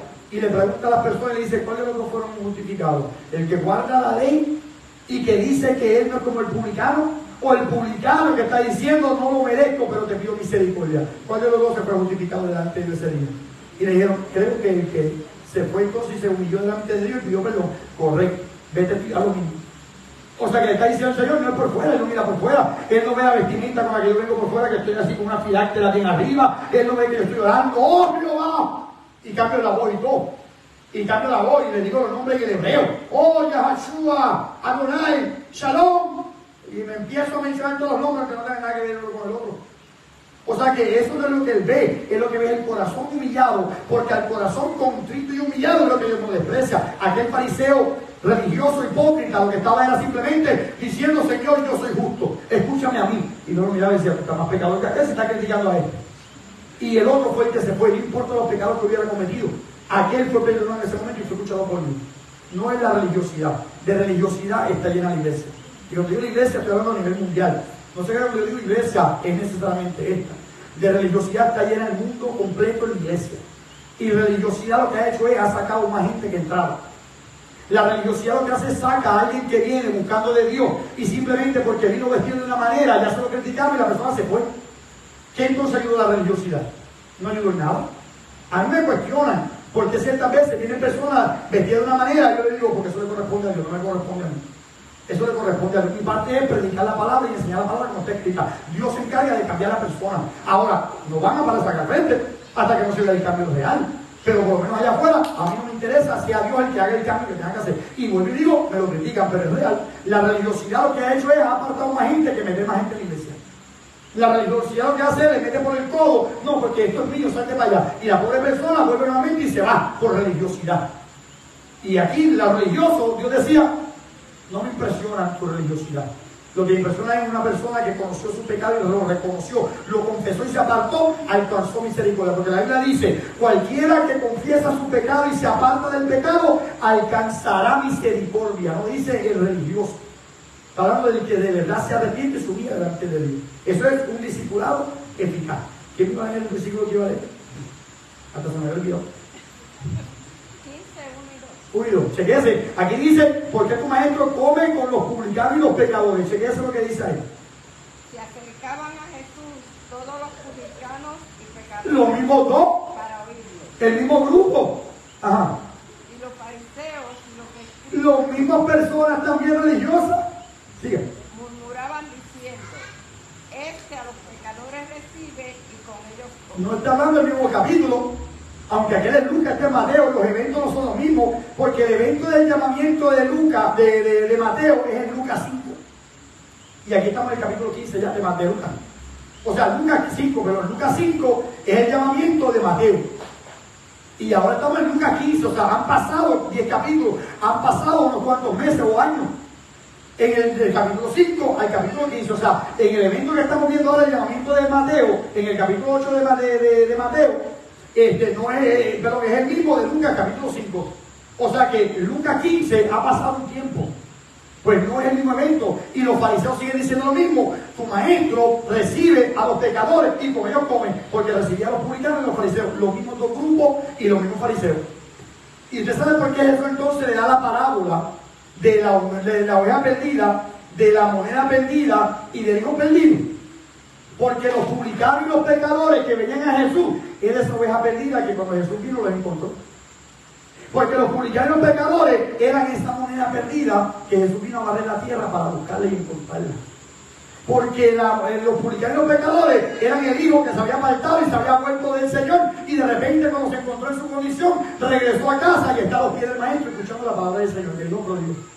¿Y quién entonces son los fariseos y los religiosos? Las 99 que no necesitaban de salvación, las 9 monedas que no necesitaban ser encontradas, el hijo de la casa que tampoco necesitaba ser encontrado porque estaba en la casa. Sin embargo, ¿qué hizo el hijo mayor? Cuando vio que el hijo menor vino a la casa del Señor, como los publicanos pecadores, a este recibiste y mataste a matar el becerro más gordo, y yo que soy tu hijo, no me lo has hecho conmigo. O sea que la historia cuenta que los publicanos y los pecadores son el hijo mayor que se empogonó cuando los pecadores y publicanos venían al Señor. O sea, ahí está la religiosidad del Señor. Está brutal. Y ahora entonces está diciendo el Señor aquí, en la historia de Mateo, le está diciendo, se están quejando porque yo llamé al arrepentimiento a un publicano. ¿Y sabe qué? Eso sigue pasando hoy en día. Porque mucha gente sigue quejándose todavía. Yo tengo una historia donde una persona a veces fue no porque Dios llamó a un asesino al arrepentimiento. Y yo digo, pero si Dios en su misericordia, si esa persona se hubiera muerto y se hubiera ido al infierno y Dios le prefirió dejarlo vivo, salvarlo y ahora administrar a otra persona. De hecho, aquí viene el día 10 una persona que fue acusada por asesinato y robo a un banco. Y viene aquí, hizo 26 años, lleva 4 en la calle, bajo palabra, y viene aquí a su testimonio cómo Dios lo cambió. Aquí viene una persona que hizo 25 años inocentemente, hoy está predicando la palabra del Señor. Ese viene el 14 de septiembre. O sea, este mes de septiembre tenemos testimonio de personas como el publicano, personas como Mateo, que dejaron el banco de los asientos y se pusieron a buscar al Señor. En septiembre viene Alex Trujillo, ustedes saben la historia de Trujillo, pero viene ahora como el publicano que dejó entonces el banco de los impuestos y se fue entonces a seguir al Señor porque hubo un discipulado eficaz. Viene Julio Voltio también. O sea que son cositas que usted se tiene que poner a pensar de que esa persona que es un publicano, un pecador, Dios lo ha cambiado y lo ha transformado. ¿Por qué? Porque decidieron seguir a Cristo. Y en esta historia, está enseñando el Señor, esto es un discipulado verdadero, no los fariseos. No los fariseos. Está comparando los fariseos con la verdadera, el verdadero discípulo. Mateo contra los religiosos. Los religiosos contra el publicano. Ahí está la diferencia. ¿Cuál es entonces un discipulado eficaz? Mateo. ¿Por qué? Porque hubo un efecto en él, la palabra que estaba entrando. Y aquellos que se la conocían de rabo a cabo, de tapa a tapa, de Génesis hasta Malaquía, lamentablemente para ellos no hacía el efecto. ¿Por qué? Porque lo escuchaban simplemente con otro pensamiento. No con el pensamiento de negarse a sí mismo y seguir a Jesús. Y por eso es que no hacía el efecto en cada uno de ellos. ¿Está quedando claro? ¿Sí? Para Bruno. ¿Por qué? Exacto.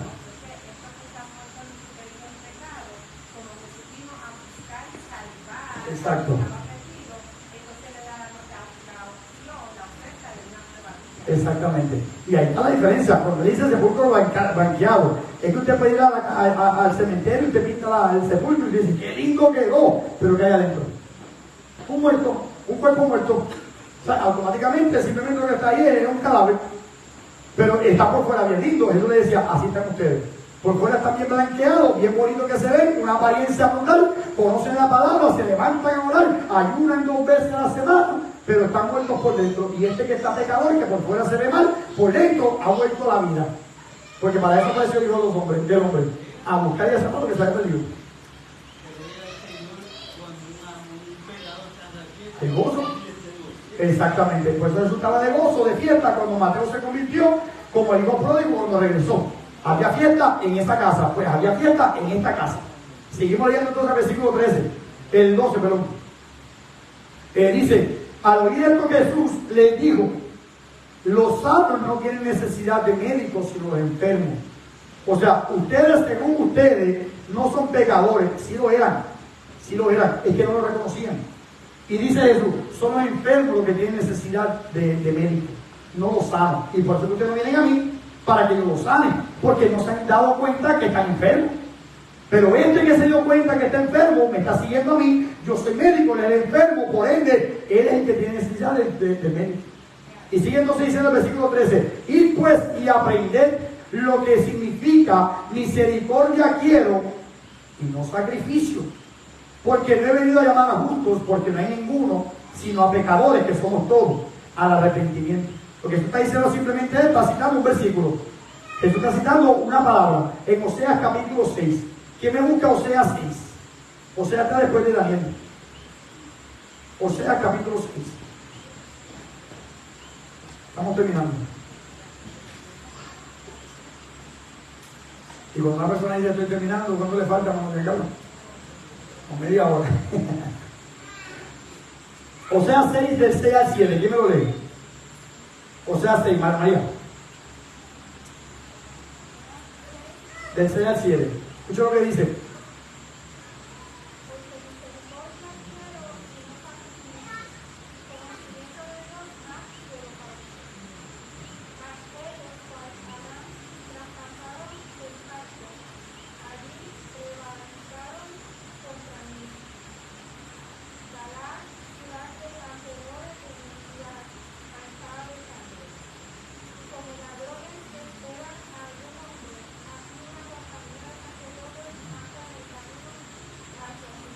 Amén.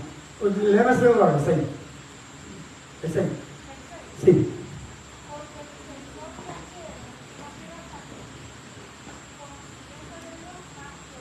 Pues aquí Jesús dice, y pues y aprender lo que significa misericordia quiero y no sacrificio. Está citando Oseas 6, en el versículo 6. Lo que está diciendo Jesús es, me gusta más la obediencia y el conocimiento a Dios, más que los holocaustos que ustedes me están trayendo a mí. Y los fariseos en ese tiempo lo que estaban haciendo era eso.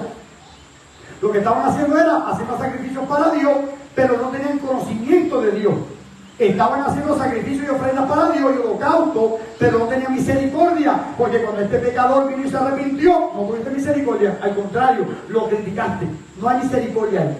Y te crees que con los sacrificios que me traes todos los días, automáticamente te voy a recibir con esos sacrificios, si lo que yo quiero es misericordia y conocimiento de Dios. Y esta persona ha tenido entonces conocimiento de Dios, pues yo quiero tener misericordia con esa persona.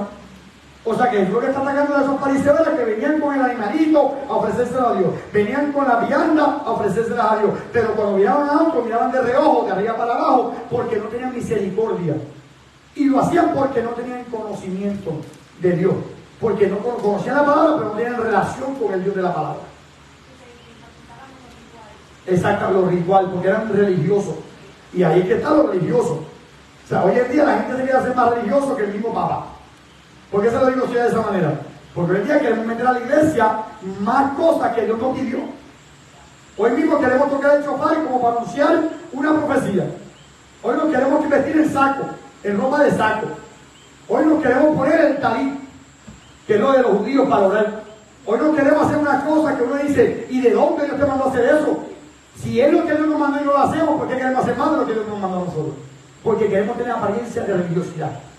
Porque usted cree que hay mucha gente que solamente viene los domingos, que vienen de la calle de visita, que no se han convertido, porque se sienten bien diciendo, estoy en la iglesia, como si eso no fuera a salvar. pero no se han entregado al Señor. O sea, y esa es la realidad. Hasta que no entregan su vida al Señor en espíritu y de verdad, créanme, van a venir a la iglesia, pero es porque quieren tener una apariencia de que vine al culto, estoy bien con Dios. Porque usted cree que en la iglesia católica, corrígeme si estoy mal, van y se confiesan con el Papa, o el sacerdote, de lo que hicieron durante la semana. ¿Y qué le dice el sacerdote? Bendita ya Ave María y 20 padres nuestros. Y hazte esto y vete por ahí, caminate unas cuantas vueltas a Orisa Varia, a la misma vez hacer ejercicio. Y tus pecados son perdonados. Y van entonces y hacen lo mismo o peor, porque ya saben la táctica. La táctica es voy y me confieso y vuelvo y sigo haciendo lo mismo. Es porque es apariencia de religiosidad. Y Dios no va con apariencia de religiosidad. O sea que es una relación con Dios a través de Jesucristo. Por eso que se llama discipulado eficaz. Seguir a Jesús con su doctrina, pero que haga el efecto en nuestros corazones. Que más de ser una apariencia externa, sea algo que está pasando adentro. Para cuando yo te esté lleno de adentro, me vaya limpiando también entonces lo de afuera. Eso no es una apariencia, eso es un discipulado eficaz. Y en este hombre estaba pasando y los fariseos tenían simplemente apariencia. Apariencia, tenían discipulado, pero eran discipulados con Moisés, no con Jesús. Sigo leyendo entonces el próximo. Dice en el versículo 13 otra vez final, dice, porque no he venido a llamar a justos, sino a pecadores, al arrepentimiento. Y justos no hay ninguno solo. Después en su casa le hace el Salmo 14, le hace el Salmo 53 y le hace Romanos 3. Que los tres dice, no hay ninguno solo justo, no hay ninguno, no hay quien haga el bien, todos se desviaron, a una se apartaron, han hecho cosas abominables delante de Dios, simplemente serpiente venenosa hay en su lengua. O sea, está diciendo Dios, no hay ninguno justo, y aquí está diciendo, no he venido a llamar justo. ¿Por qué? Porque no hay justo. Si yo quisiera llamar justo, me quedo en el cielo llamando a los ángeles, que son los únicos justos, los únicos rectos. Sino que viene a llamar pecadores, ¿y quiénes son pecadores? A todo el que oiga la voz del Señor y venga, Él no lo echa fuera. O sea que Él está llamando a todos los pecadores al arrepentimiento. Y Mateo es un arrepentido en este momento. O sea, eso es lo que está diciendo el Señor. Y dice más adelante en el versículo 14, entonces vinieron a Él los discípulos de Juan diciendo, escuchen, discípulos de Juan el Bautista, a quien Jesús fue bautizado por Él, que conocía la palabra y era el propulsor de Jesús, que decía, yo soy la voz de uno que clama en el desierto, preparen el camino del Señor. Él no lo conocía, pero sobre quien él vio que el Espíritu Santo descendía y permanecía sobre él. Ese es el que bautiza en Espíritu Santo y fuego. Ese es Juan el Bautista, hombre de Dios. Ahora sus discípulos, los que se dejaban llevar por lo que Juan les decía, miren lo que dice. Diciendo, ¿por qué nosotros y los fariseos ayunamos muchas veces y tus discípulos no ayunan? Ahí está entonces la religiosidad. Aún los de Juan tenían apariencia de religiosidad, porque seguían siendo discípulos de Juan, no discípulos de Jesús. Todavía estaban con la misma mentalidad que los fariseos, escuchando la doctrina de los judaizantes, pero no estaban teniendo el efecto por dentro. Y por eso se le está diciendo, ellos le están diciendo, Señor, ven acá, no hemos visto que tus discípulos ayunan, número uno. Número dos, no tengo que decirle a ti que estoy yo ayunando. ¿Qué saben ellos si ellos ayunan o no ayunan? Si el ayuno es algo privado entre usted y yo, a menos que sea un ayuno entre usted y Dios, a menos que sea un ayuno general, como vaya este domingo, que a las 6 de la mañana estamos aquí en un ayuno general. O sea que no es como que yo tengo que ayunar y decirle, hermano, te estoy ayunando. Jesús decía, tú cuando ayunes, no demudes tu rostro para ser visto por los hombres que estás ayunando, sino lava tu rostro, úngete y dice, y honra a tu Padre en los secretos, y tu Padre que te ve en secreto te recompensará en público. Usted sabe lo que está diciendo Jesús ahí. Cuando tú estás ayunando y tengas hambre, no pongas cara de... ¿Y qué te pasa? Es que no comí, pero no tienes para comer. No, estoy ayunando. Eso es lo que está diciendo el Señor. No pongas cara de perrito triste para ser visto por los hombres y te pregunten qué te está pasando. Ungete la cara, lávate el rostro, y aunque haya unos perros allá adentro y gatos peleando, que nadie se entere que yo tengo hambre porque estoy ayunando. O sea, quiere decir entonces que mi ayuno tiene que ser en secreto con Dios, a menos, como repito, que sea un ayuno general. Hay una persona que una vez me dijo a mí, no, es que el ayuno es voluntario. Yo, si es voluntario, no tú lo estás haciendo, pero cuando un ayuno congregacional es un ayuno global, donde se convoca a las personas a ayunar en ese día. Y hay veces que decimos, no, mi niño no puede ayunar porque es un bebé, tiene meses. Es que la Biblia dice que aún en el tiempo de Jonás, hasta los derechos estaban ayunando. Si queremos de verdad que Dios se mueva y que Dios acepte nuestra humillación, aún nuestros hijos tienen que ayunar. Y es bíblico. Y aquí dice que esta gente estaban diciéndole, oh, nosotros ayunamos muchas veces. Si cualquier parecido le suena a esto, a algo del día, no es coincidencia. No es coincidencia, donde mucha gente simplemente está mirando a usted como que, ¿y cuánto tiempo va aquel? ¿Y cuánto tiempo hay en aquel? ¿Y tú estás ayunando? ¿Y tú estás haciendo esto? Es la relación con cada uno con Dios. Yo cuántas veces le he preguntado a hermano Concho, ¿usted está ayunando? ¿Cuántas veces? Ninguna. Porque allá es con Dios. Ahora, en los frutos de hermano Concho, y se nota que ese hombre pasa de ayuno, yo creo, todos los días. Es más, él rompe el ayuno, come y vuelve a ayunar de nuevo. O sea, el hombre de verdad se le nota por fuera. Pero yo no le pregunto nada de eso. ¿Cuándo yo le he preguntado a usted si usted está diezmando? Porque eso es entre usted y Dios. Cuando yo le cierre la ventana a los cielos, entonces usted está hablando por qué fue. Pero no me corresponde a mí. Mucha gente me dice, no le corresponde. Yo no, déjaselo a Dios. O sea, hay cosas que no me corresponden a mí, le corresponden a Dios. Y en este caso también está diciendo, Señor, de acá tus discípulos no están ayunando. Y yo oí lo de Juan, nosotros, y también los fariseos estamos ayunando muchas veces. ¿Qué pasó? ¿Por qué no te estamos viendo con nosotros? Mira lo que dice Jesús entonces más adelante. Dice el 15, Jesús le dijo, ¿acaso pueden los que están de boda tener luto entre tanto que el esposo está con ellos? Pero vendrán días cuando el esposo les será quitado y entonces ayunarán. ¿Qué dice ahí? ¿Qué me puede explicar qué dice ahí? Ellos están diciendo, Señor, mira que estamos ayunando y los de Juan ayunamos y los fariseos ayunamos, pero los que no están ayunando. Jesús le dice, ¿acaso los que están de boda van a estar de luto? O los de luto no es simplemente por la tristeza que les causó un evento. Entonces, ¿por qué van a estar de boda y van a estar de luto? Usted se imagina yo casándome y de repente yo casado y yo estoy así como... O estoy obligado ahí en el altar o algo está pasando. O sea, me obligaron. A mí me obligó a que me casara con X o Y. O sea, quiere decir que entonces no voy a estar de luto si estoy casándome, porque es un momento feliz, un momento alegre. Pues tú me estás diciendo los que están de boda. ¿Quiénes son los que están de boda en este caso? Los discípulos de Jesús. ¿Por qué? Porque el esposo está en la iglesia, empezó con esos 12, estamos de boda, estamos preparándonos para la boda, porque van entonces a estar ayunando. Pero cuando el esposo les se ha quitado, ¿qué representa eso? Cuando Jesús murió y resucitó, ascendió, dice, entonces ayunarán. O sea que el ayuno no es opcional, el ayuno es una necesidad. El cristiano tiene que ayunar. Y a veces decimos, ¿por qué no tengo la fuerza para soportar la tentación? ¿Por qué no tengo la fuerza para soportar la prueba? ¿Por qué cuando alguien me hace algo me molesto de nada? Pregunto, ¿estás ayunando? Pregunto, ¿estás leyendo la Biblia como el médico que te dio la receta 3 veces al día? ¿Estás con la receta en la mano en la casa o te la estás tomando? A mí me preguntan eso. Cuando me dicen, ¿y cómo tiene el azúcar? ¿Te estás tomando medicamentos? No, pues no te quejes. O sea, a mí me lo dicen así, tan sencillo como eso. Y yo digo, es verdad. Pues la pregunta mía siempre es, ¿estás ayunando? ¿Estás orando? ¿Estás en la palabra? ¿Estás retirándote con Dios? ¿Estás alabando? ¿Estás adorando? Porque si no estoy haciendo eso, mala caminina, ¿qué puede pasar? ¿Puedo soportar la prueba?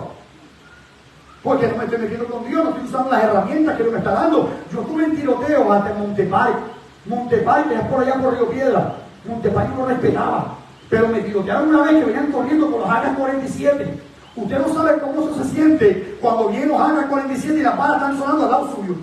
Y usted defendiéndose. Pero imagínense que yo no hubiera defendido, que yo tuviera la pistola y simplemente la tuviera acá. Tuviera el radio y no llamaba por radio. ¿Qué iba a pasar conmigo? Yo tuve que llamar por radio, que es la oración, y tuve que defenderme con la palabra para poder repeler el ataque. Mientras tanto llegaba el refuerzo.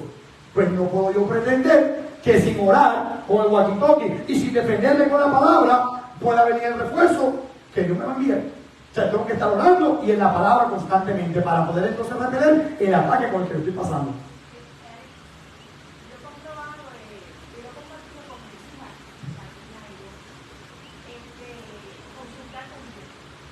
Exacto.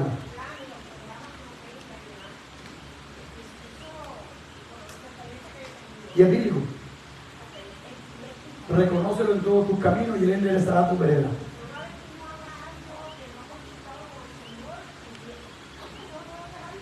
No consulté. Exacto. La Biblia dice, fíjate de Jehová de todo tu corazón y no te apoyes en tu propia prudencia. Reconócelo en todos tus caminos y Él enderezará tu vereda. Él te va a decir por dónde vas a caminar. O sea, pero tengo que reconocer a Jehová, tengo que fiarme de Jehová. Y cuando dice fíjate de Jehová, es confía en Jehová. Fíjate de Jehová de todo tu corazón. Y no te apoyes, como usted decía, en tu propia prudencia.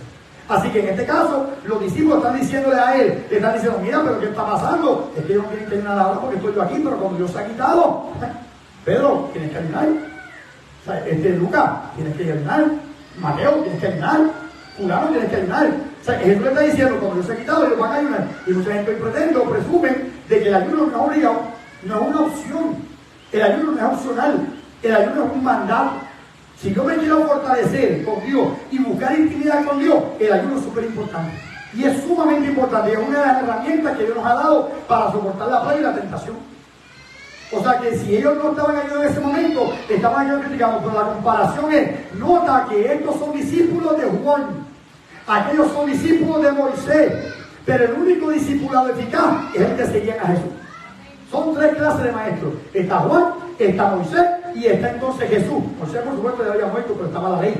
Génesis, Éxodo, Levítico, Número y Deuteronomio, el Pentateuco. Pero entonces estos dos discípulos, seguían estos maestros, pero no entendieron la totalidad. Que lo que Moisés habló, ¿de quién estaba hablando?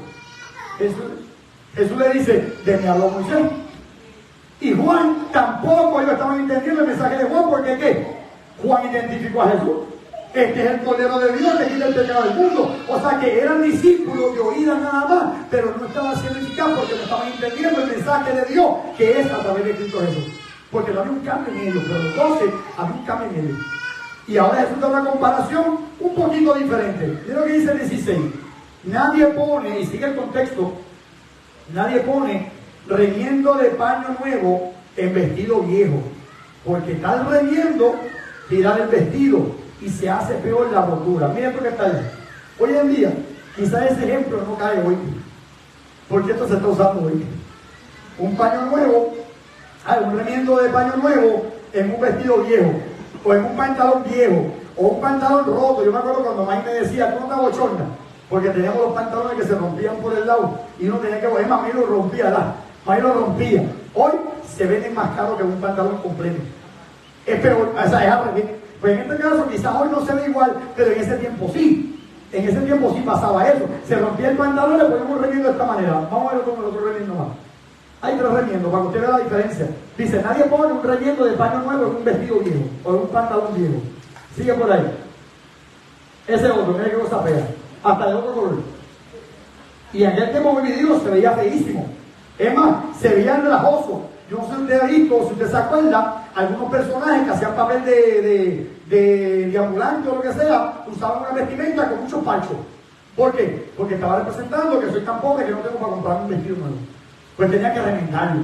Pues eso le está diciendo, cuando tú pones un remiendo de paño nuevo en un pantalón o un traje viejo, cuando lo pones a lavar, cuando el pedazo nuevo se va a encoger, lo que va a hacer va a jalar y va a tirar del paño viejo y ahora el boquete es más grande. Esto está diciendo esa partecita ahí. O sea, está dando una comparación, eso es un tipo de parábola. Y en este tipo de parábola está diciendo, el paño viejo ya se estiró lo más que se va a estirar. Y si el boquete es así de grande, cuando usted le pone un paño nuevo en ese vestido, cuando usted lo echa a lavar, ese todavía no ha encogido. Y cuando encoja, va a jalar y va a ser la ruptura más grande todavía. Y ahí te voy a explicar a qué se refiere esto. Entonces, sigue entonces Jesús diciendo en el versículo 17, tampoco echan vino nuevo en odres viejos. De otra manera, los odres se rompen. En Puerto Rico, ¿sabe cómo le llamaríamos los odres? La bota. La bota. Dice, de otra manera, los odres se rompen y el vino se derrama y los odres se pierden. Pero echan vino nuevo en odres nuevos y lo uno y lo otro se conservan juntamente. ¿Qué son odres? Miren que son odres. Esos son los odres que se usaban antes. Sí, son de cuero. Sí. Eso parece un lechoncito, pero no es un lechón. Eso es un odre. Ese es lo que conocemos nosotros. Eso es lo que nosotros conocemos, que en los tiempos de los que bebían, saben que ahí se guardaba el ron canita o lo que fuera. O sea, ahí que se guardaba. Y todavía la persona que andaba con eso por aquí abajo y caminaba así. Es más, hasta los indios se veía eso. Los vaqueros, los indios y los vaqueros usaban eso. Y lo usaban así para tomar. Ahora sigue otro más. Esto no es para ver dos o tres diferentes modelos. Ajá. Este es el que nosotros acordamos más. Que ese era bien famoso en Puerto Rico. Esos son los odres. Pues ¿qué pasa con los odres? Los odres son hechos de cuero. Y cuando el vino es nuevo, que no ha fermentado todavía, lo que hace el vino adentro es que cura el vino que está, el odre que está por fuera. Y cuando el vino se va entonces fermentando, sea por azúcar, o sea por harina, o sea por levadura, diferentes cosas que se le echan, pues cuando entonces ya se fermenta, la parte de afuera que es hecha de piel, también se cura de tal manera que no se rompe. Porque lo uno y lo otro se están haciendo nuevos al momento. Ya una vez el odre es viejo y usted le echa vino nuevo, el vino nuevo se tiene que fermentar. Y lo que entonces va a hacer es, va a volver nuevamente a estirar nuevamente el odre viejo. Y lo que va a hacer es que se va a romper. Porque no aguanta dos. Y por ende se va a romper. Y se desparrama el vino y se rompe el odre. ¿Y para qué me sirvió entonces el odre? No me sirvió para nada. Ahora, si este vino ya está fermentado, lo puedo echar entonces en un odre viejo. Y lo uno y lo otro se preservan. Y cuando he hecho entonces un vino nuevo, en un odre nuevo, cuando lo he hecho, ambos se va fermentando y se va curando. Por ende, no se rompe y no se derrama. Y ahí puedo entonces disfrutar. Eso es lo que se veía en Jerusalén. Se veía en aquel momento dado. O sea que Jesús, ¿por qué entonces está comparando el paño viejo con un paño nuevo? O sea, el vestido viejo con un paño nuevo que no se puede poner de esa manera, y el vino nuevo en un odre viejo. ¿De qué me está hablando ahí? ¿Quién sabe? Lo que está hablando aquí es el judaizante o el judaísmo y el cristianismo. Lo que está hablando aquí es la ley y la gracia. Los fariseos y los discípulos de Jesús. No puedes tú pretender, está diciendo Jesús a estas personas que se están quejando. Nosotros ayunamos muchas veces, y los fariseos y tus discípulos no ayunan todavía. Los fariseos decían, ¿cómo tú comes con los pecadores y los recibes? Si nosotros que somos los fariseos no nos están recibiendo a nosotros. Jesús dice, porque ustedes son los odres viejos y esto es un vino nuevo. La enseñanza que les estoy dando es algo nuevo. Y si yo se los meto a ustedes, ustedes no lo van a recibir. Lo que van a hacer es pisotearla y simplemente se pierde lo uno y se pierden ustedes. O sea que Jesús le está diciendo simplemente la creencia y la doctrina que ustedes tienen de antes, no les puedo dar esto porque tiene que haber un cambio en ustedes.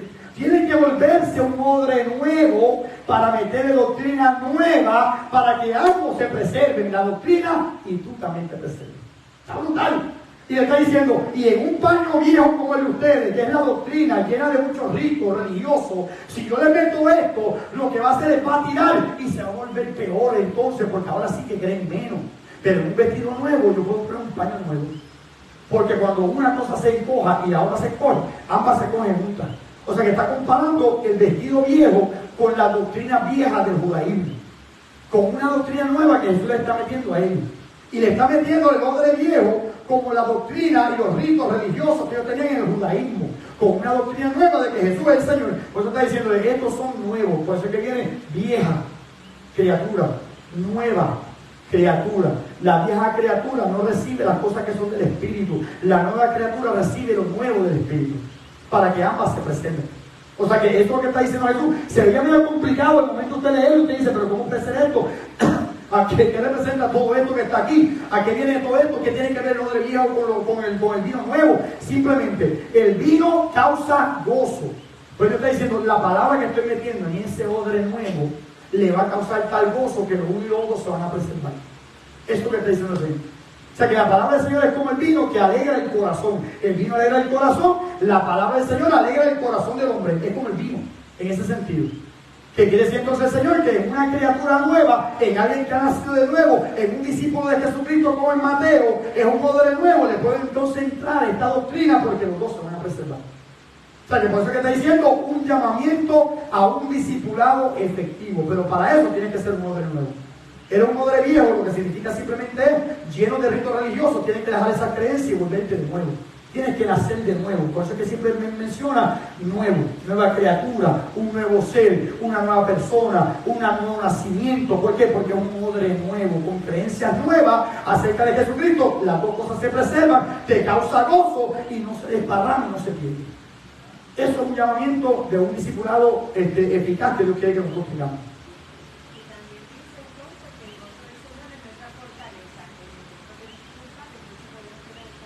Porque tengo el vino nuevo en un odre nuevo.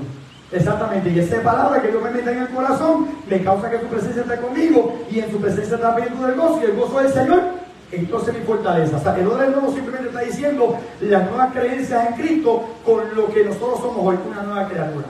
Vamos, Conchi, y terminamos. Y entonces, cuando hubo el derramamiento del Espíritu Santo, Eran todos odres nuevos.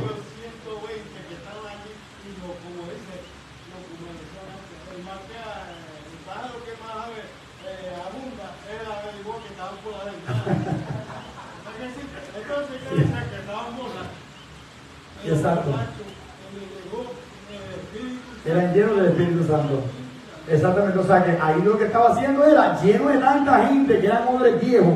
Si podemos poner de esa manera, el judaísmo era un odre viejo ahora están todos viendo a esos odres nuevos, 120 personas, siendo llenos de un vino nuevo que es el Espíritu Santo. Y estaban ahora hablando de lengua porque simplemente era una nueva criatura con el derramamiento del Espíritu Santo. O sea, a eso es lo que se refería a eso. Exactamente. Y aquí estaban, como dice hermano Conchi, como el ave que más que abunda en Puerto Rico, también parece que abunda en Palestina. El averiguó, mirando y diciendo, estos están borrachos. No, es que el lleno del Espíritu Santo lo que estaban todos esos jóvenes nuevos que están allá. Quiere decir entonces que es los dos sistemas, el sistema viejo del judaísmo legalista con la ley de Moisés y el sistema nuevo de Jesucristo, que es una nueva criatura con su palabra, por la gracia. No es por la ley, es por la gracia. Y están llenos porque son discípulos llenos de una forma diferente de pensar, que es una forma eficaz, porque está haciendo el cambio. Mateo dejó de ser Leví, Dios le bendiga. Mateo dejó de ser Leví. Simón dejó de ser Simón, ahora es Pedro. Saulo dejó de ser Saulo, ahora es Pablo. O sea que eso es lo que yo está hablando ahí. 3 puntos principales. Número 1, mientras vamos preparándonos para cantar. Comprobar el llamamiento del Señor para su servicio, mientras nos preparamos para cantar. El número 2, asumir la actitud de dejar su vida actual para seguir al Señor. Y número 3, resolver ser transformado. O sea, resolver no quiere decir que es un problema que tengo que resolver, sino simplemente decidir ser transformado en odres nuevos donde se puede echar vino nuevo. Tengo que ser entonces nueva criatura para que Dios derrame su espíritu sobre mí, para que el espíritu no se pierda y yo tampoco me pierda. O sea que tengo que procurar entonces ser una nueva criatura, una nueva persona, en una nueva vida, para poder entonces ser lleno del Espíritu Santo y el Espíritu Santo haga el efecto que tenga que hacer en mí. Hermana Catalina. Está esperando que dijera eso porque cuando yo lo estudié, yo puse decidir despojarnos del viejo hombre y llenarnos. Que lenguaje. Hermana Catalina, siempre yo le he dicho, cierra con un broche de oro. Exactamente, o sea, es dejar de ser el viejo hombre, las cosas viejas pasaron. Quiero ser un odre nuevo, donde el Espíritu Santo se entre en mí, porque no puede entrar en el odre viejo. En el sistema legalista de antes no puede entrar. En el sistema religioso no puede entrar. O sea que cualquier persona en las iglesias que esté como los fariseos, que están criticando a todo el mundo, que están hablando de todo el mundo, que están mirando al otro, en vez de mirarse ellos mismos, es un odre viejo y no puede pretender que sea lleno del Espíritu Santo, porque lo único otro se va a perder. Está brutal. ¿Ah? A ver. O sea, que la Biblia dice que eso mismo ya iba a decir. O sea, quiere decir que entonces, si aún en la iglesia, con que somos cristianos, estamos con una actitud legalista, o que estamos con una actitud fariseísta, o que estamos con una actitud hipócrita, estamos en la misma mentalidad, Dios no puede derramar su Espíritu Santo sobre mí, porque estoy en esa vieja naturaleza, estoy en ese viejo odre. Porque el que sea cristiano todavía puede tener la mentalidad legalista. Y ese tipo de personas que dice, o sea, y estoy en el legalismo, no puedo pretender que el Espíritu no se derrame, porque ese es el vino nuevo. Y no es que el Espíritu Santo es vino, sino que ese es el vino nuevo. Amén. Así que hay alguna pregunta, algún comentario. Exacto. Exactamente, así que todavía con la misma mentalidad, mismo pensamiento, misma forma de vivir, y Dios no se puede meter ahí. Tengo que entonces decidir hoy, cambiar completamente, dejar que la palabra siga entrando para que sea entonces Dios cambiando completamente mi vida en un llamamiento a un discipulado eficaz. Amén. Así que Dios los bendiga mucho, de lo cual